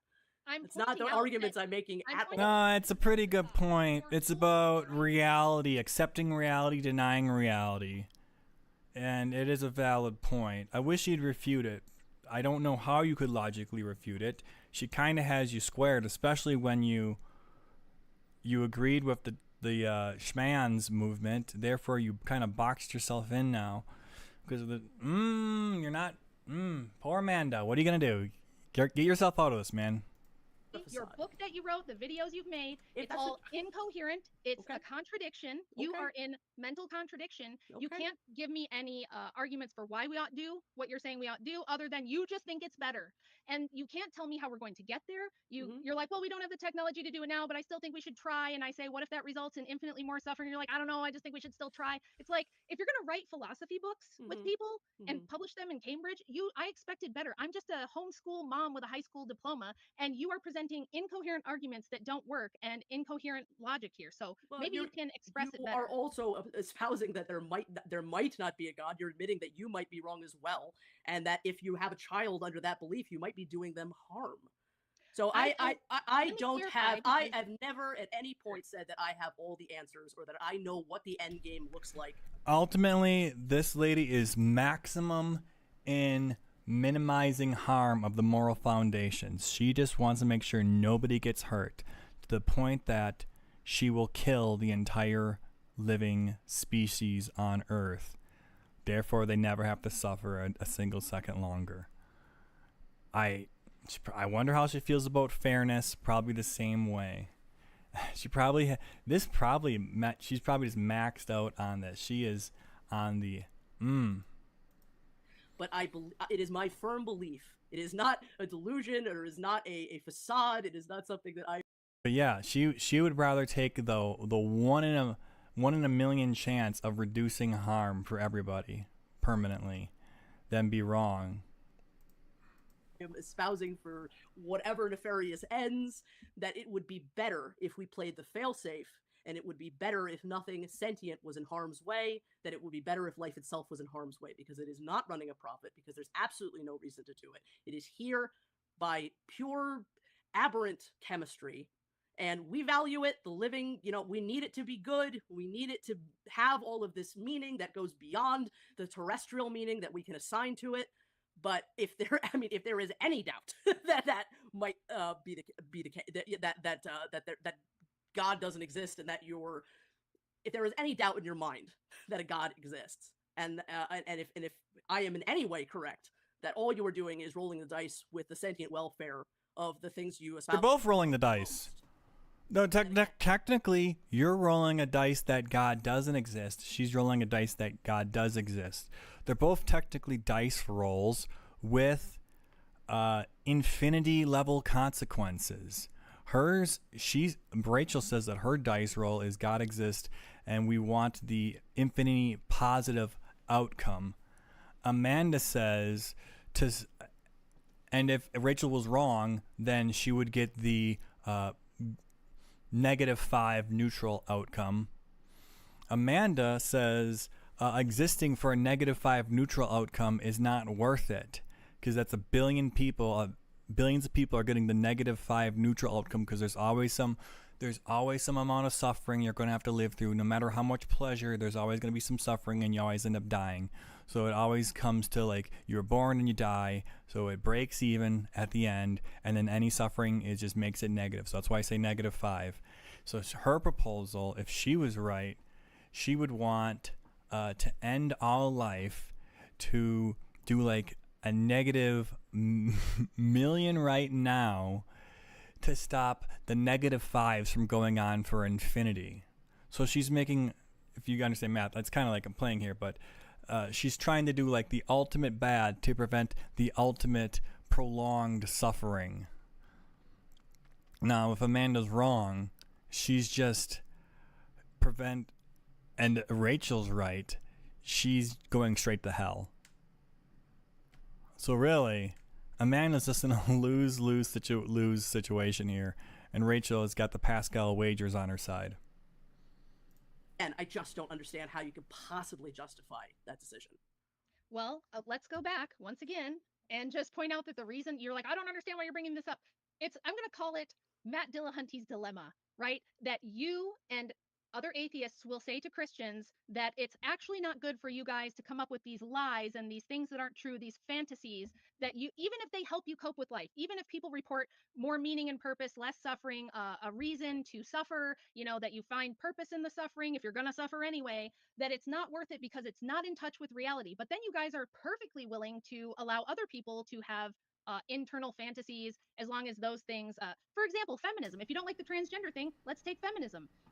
Letting women believe that they're just like a man, that they can do anything a man can do, and that their rights do not exist explicitly at the behest of men who are willing to enforce those rights is Delulu Fantasyland. Yet you will all inevitably argue that we should continue it because it's better, because women might suffer more if we don't let them. Yet when Christians say, you can't prove to me that there's no God. You cannot demonstrate that Christ didn't rise from the dead, or that God didn't create us in his own image for a purpose. You can't, and no one else has ever demonstrated that. You just find it incredulous, and therefore you think there's a risk there in people being born. Yet when we ask people, you're in this tiny minority. It's something like, I don't know, probably 97% of all people, despite their suffering on this earth, say they prefer to live. And you're saying they're all crazy, and you're the one who has the coherent view. Yet when I demonstrate it's incoherent, you have nothing but equivocation. You won't actually address the problem of how is it okay for you to grant other people delusions if it helps them cope, but not Christians? Why is it okay? Because the again, whole point. they're not creating new people. You're creating new people. Well, you I've haven't. said it a million times. You are the Yeah, one rolling you the haven't risk. demonstrated to me that more people equals more suffering. I'm positing that more people could and does equal less suffering, and you have nothing to say to that. If we continue to depopulate the planet and get rid of humans, we're left with a anybody ever watch the Discovery Channel? I think that we You run ever the risk watch of there jackals being eating more things alive from the suffering feet up? without more people if we do so without some sort of plan. Right now, you're everything telling is me you don't have a happening. plan. No, I know, and neither do you. Is the point? Yeah, the point. I do have a plan. If we My plan is depopulate, Follow God. more Christian pronatalism equals a kinder world, a more benevolent world of people who have a reason to be moral. and I think that world has already failed miserably. If people, nobody agrees with you, ma'am. Everybody who's here wants to live, except for you and a handful of other they're eugenic, free to- miserable they're troll people. And there goes the behavioral psychology point of view. Hey, if living is so much suffering, why do you choose to keep living, lady? And instead you advocate for everyone else to end their suffering, but you choose to keep living. Why don't you lead by example? You already put your ideas out there. Listen, let's just they're cut this free shit. to live. People We'll are cut free the to shit. live. What I We'll cut the have shit, a Jake, and then we problem can with. Obviously, I don't want her to lead by example. It's a rhetorical argument. I want everyone to live forever. Closings, because we're just going in circles. And what the truth of the matter here is, the only people who share this view that Amanda has are people who tend to be dysgenic, depressed, feel that they lost life's lottery, they are suffering, and when they see other people who have meaning and purpose and are joyful and happy despite some suffering, they hate it and they want to eliminate that. It makes them angry. That's the truth. If you get, and that's If why I that's showed your that video in impression, the Rachel, beginning. I'm so sorry. You know, That's why I showed that video in the Rachel, you're psychologizing, you're psycholizing, you're mind reading, Rachel. Let's try not to mind read. You can deny it, and maybe you're a special exception. But your friend Gary, who's your muse, who's your who you should inspiration- argue with. Why don't you email him? Why don't you argue with Gary? He can make his arguments instead of me, who I showed a video You are of arguing you with somebody who's agreeing not with him. online with you right now. You think he's I'd be happy to get valuable? Gazer. I'll get Big Gazer on the channel. I'd be happy to do that. So, I mean, look, Rachel, you're making all kinds of assumptions about who I am, how I feel about my own life, what my motivations are. You think They're it'd be based better on if you were never absolutely born. nothing. You think it would have been better if you'd never existed? I think that it would be don't. better if none of us had ever been born. I think it would be better if people did not play with the Who are sentient you? welfare. Who are you to say that? Who are Who you are to you tell to Jake? create somebody? Who are you who to tell Jake did it would not be better if ask he had for never it? lived? Look, I hope that Jake has a wonderful life. I hope that you have a wonderful life. I'm not miserable in my life. I hope that I get to end at the time of my own choosing. I have my sadnesses. I have my joys. I'm an artist. I'm a toy collector. I mean, I take all kinds of tremendous joys in this life, okay? But what I would not do is impose it on a new consciousness, because that consciousness is not going to be me, and the candy that I think is absolutely delicious might be poison to them, and we can't know that until we have already kicked that new sentient creature out of the plane and then ask them if they enjoy flying. Well, here's my question to you then. Doesn't your continued existence guarantee suffering? It means if you continue to exist, I'm already you here. will suffer. Wait, Yes. You'll Yeah, suffer, yeah. and what if your suffering causes other people to suffer? What if people who It care will, about you suffer? unfortunately. Then don't you have a moral obligation to prevent that? No, because I didn't bring myself here. And it's not, and once you are alive, once the decision has been made for you to exist, once somebody else has bought you the gift of life, so to speak, then there are addictions. There are things that you have attachments. It's not easy to kill yourself, Rachel. It's not exactly easy to be alive and to be sentient, to be sensate, and no matter what your worldview is, to then go and end yourself. It's not an easy proposition. All I can do I think is... what you should do is sit down and do the utilitarian math. I think you should do some negative utilitarian math and figure out if the math is better if you continue to live past today, or if Rachel, she's a woman, not good at math. Thought about that? determine that the math is not in your favor, then Godspeed. Go to Canada and sign up for the MAID program, and that's Because society discriminates against women systemically, and that's why she's not good at math. Not because of anything else there. It's unfortunate. It's a systemic problem why she's not good at math. it. And you will have. Well, what I would at rather least do, Rachel, is inconsistent. argue that something like MAID be made available to all people. I have my life, while I'm still alive, has utility because I can make these arguments, and that's what I've dedicated my life to doing.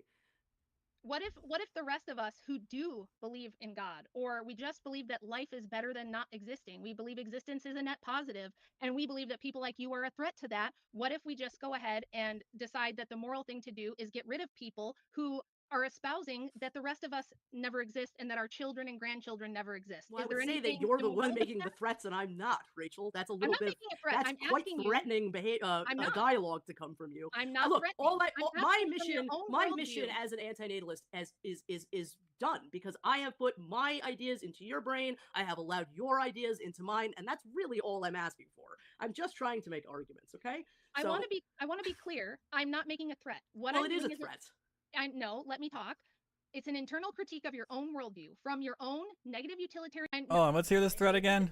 The proposition. All I can do I think is what you should do is sit down and do the utilitarian math. I think you should do some negative utilitarian math and figure out if the math is better if you continue to live past today or if you don't. Okay. And if you determine that the math Whatever. is not in your favor, then Godspeed. Go to Canada and sign up for the MAID program, and that's it. And you will have. Well, what I would at rather least do, been Rachel, is consistent. argue that something like MAID be made available to all people.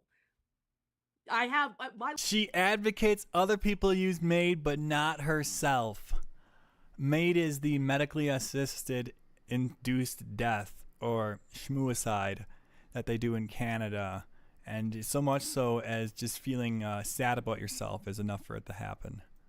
My life, while I'm still alive, has utility because I can make these arguments. But I can't believe she's like, nah, I'm good. I'll advocate everyone else to do it though, because I know better than everyone else. And even though I agree that my listen, she's like, I'll bear myself on the cross and keep on suffering, but I'll advocate everyone else to end it. But because I know better than them, and I'll do that. I'll make myself a sacrifice for them. I'll choose to keep on living so everyone else can know that they should die. What? That's what I've dedicated my life to doing. What if the rest of us who do believe in God, or we just believe that life is better than not existing, we believe existence is a net positive, and we believe that people like you are a threat to that, what if we just go ahead and decide that the moral thing to do is get rid of people who are espousing that the rest of us never exist and that our children and grandchildren never exist? Well, I Is there would say anything that you're the immoral one with making that? the threats and I'm not, Rachel. That's a I'm little not bit. making a threat. That's I'm quite asking threatening behavior. No, you're the one who said if you had your choice, you would have the entire every living thing skinned alive, guaranteed if it all ended. You're the one who made the threat. You just don't have the means to execute it, thank God. Look, my mission worldview. as an antinatalist is done because I have put my ideas into your brain. I have allowed your ideas into mine, and that's really all I'm asking for. I'm just trying to make arguments, okay? I want to be clear. I'm not making a threat. What Well, I'm it is doing a threat. I know, let me talk. It's an internal critique of your own worldview from your own. Yeah, if you're logically consistent. That's what I said earlier about the math. If Rachel's right, God grants paradise, positive infinity pleasure if you put up with current -5 suffering. Amanda says -5 suffering times infinity going forward is not worth it, that risk. Therefore, we should do a one-time -10,000 suffering to end all life. Therefore, we're saving more suffering from happening in the future. And that's a risk Amanda's willing to take. And yeah, there's the 2 points. Worldview. That feels If pretty you were to external to sit me. down and do the math, and everybody agreed that the antinatalists, and specifically the ethalists or the pro-mortalists, who are people that think that it would be better to end all life, if we sit down and do the utilitarian math and decide that you are a net negative, is it moral for us to eliminate that threat? No, of course. Do you think that it's moral to do? Rachel just said, using your logic, if we wanted to not allow your existence to continue, if we wanted to end your suffering, would we be breaking your morals? Oh no. Do that? I'm a Christian ethicist, so no, I don't. I'm asking from your. Then why make the worldview. argument? I'm Why not making the argue argument. against I'm me? asking you. I'm asking you to She's like, what would stop us from doing this? And she's got nothing.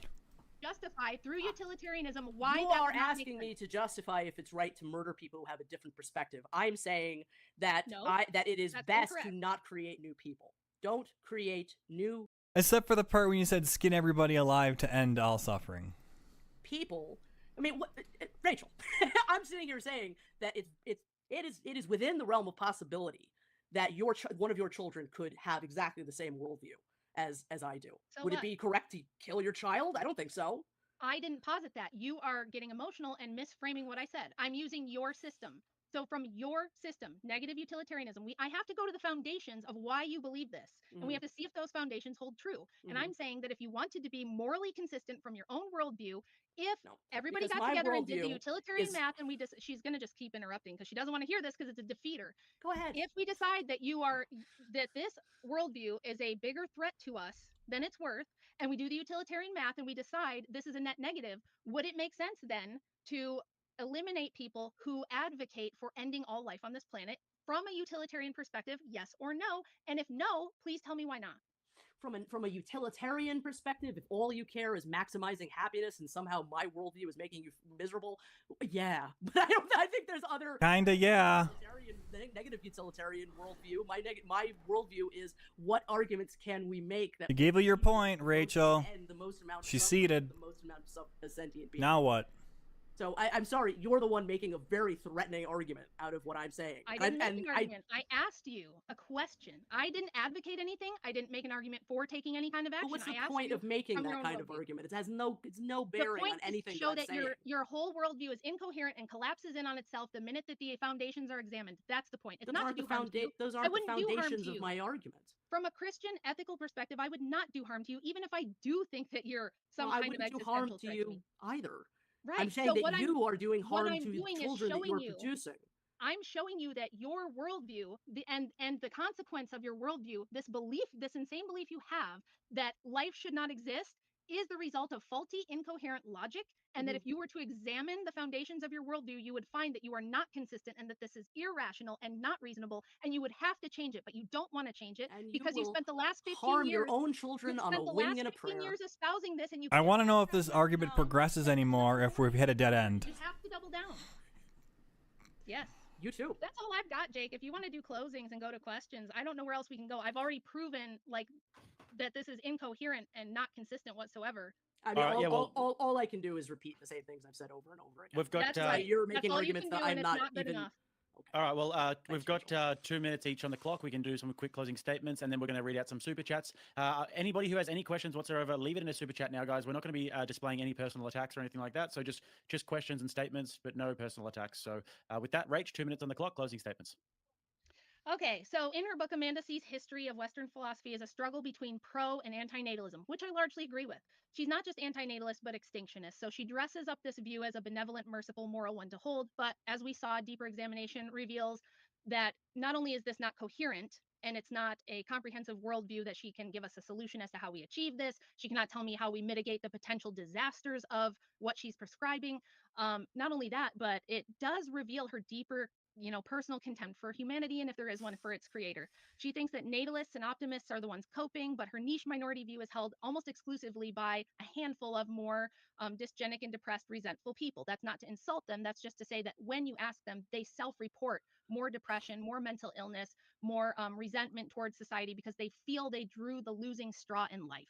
So rather than submit with humility and repentance, which would allow them to find meaning and purpose, as the Orthodox Christian view has done for thousands of years, the antinatalists embrace the Luciferian Gnostic view of creation and the creator as an enemy and annihilation of all life as relief from their suffering, imposing this view on those who are too dumb and programmed to realize that they should not want to exist. So you can see this too because her logo for her podcast is an Ouroboros, which is a Gnostic occultic symbol, which says a lot about this whole thing. But the TLDR is her position is incoherent, arrogant, loser cope that collapses in on itself once the foundations are examined. Looking at my one viewer. Okay, Amanda? Well, I don't know what else to say. Rachel, it's well, I suppose it's been a pleasure. I think you're making a lot of assumptions about who I am, the people that you're arguing against.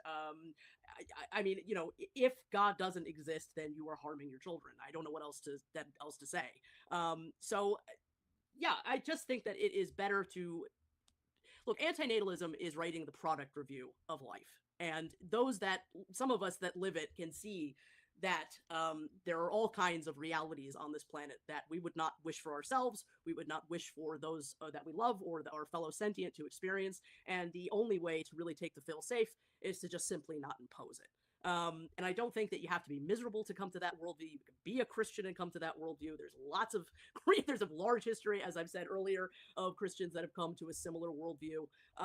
Really, anybody can come to this view. It's not a view that is going to necessarily make you yippee hooray happy, because reality kind of does suck.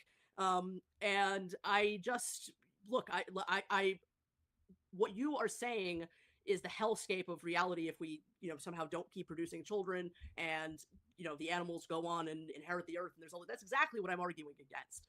I may not have all the answers as to how exactly to implement it other than making the arguments. But I'm quite satisfied in just being able to make the arguments that would be the best course of action. We should value suffering. We should value the elimination of suffering. We should not produce it for no good reason. We should protect sentient existence by not producing it. All right, guys. Well, I do want to say I thoroughly enjoyed that debate. All right, and the debate's over.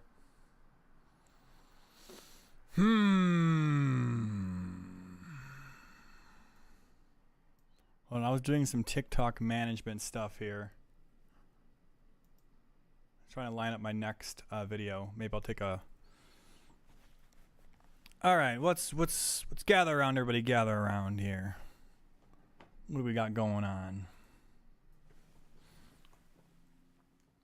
So, the anti-natalists lose from a utilitarian perspective when you do the math.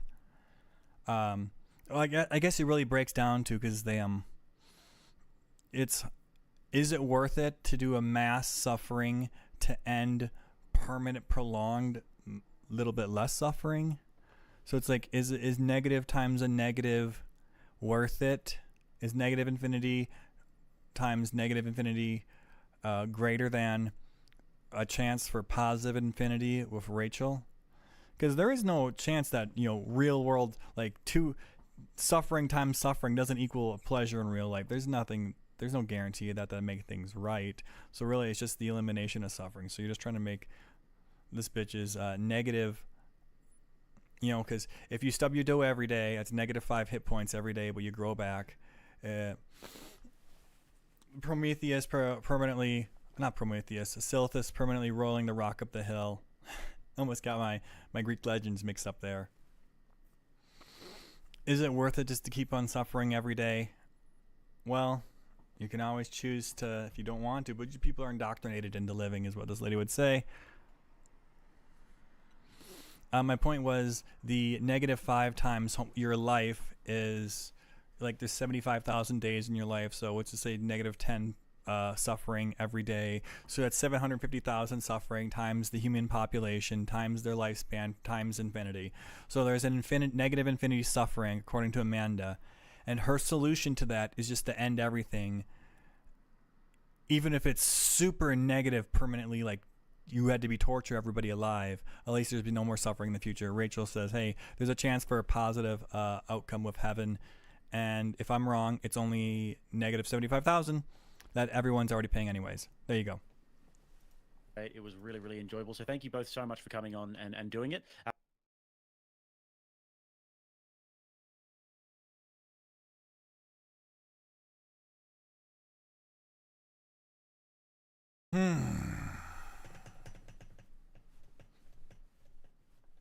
Hands sweaty. People are yelling outside. How long have I been live? About 4 hours now.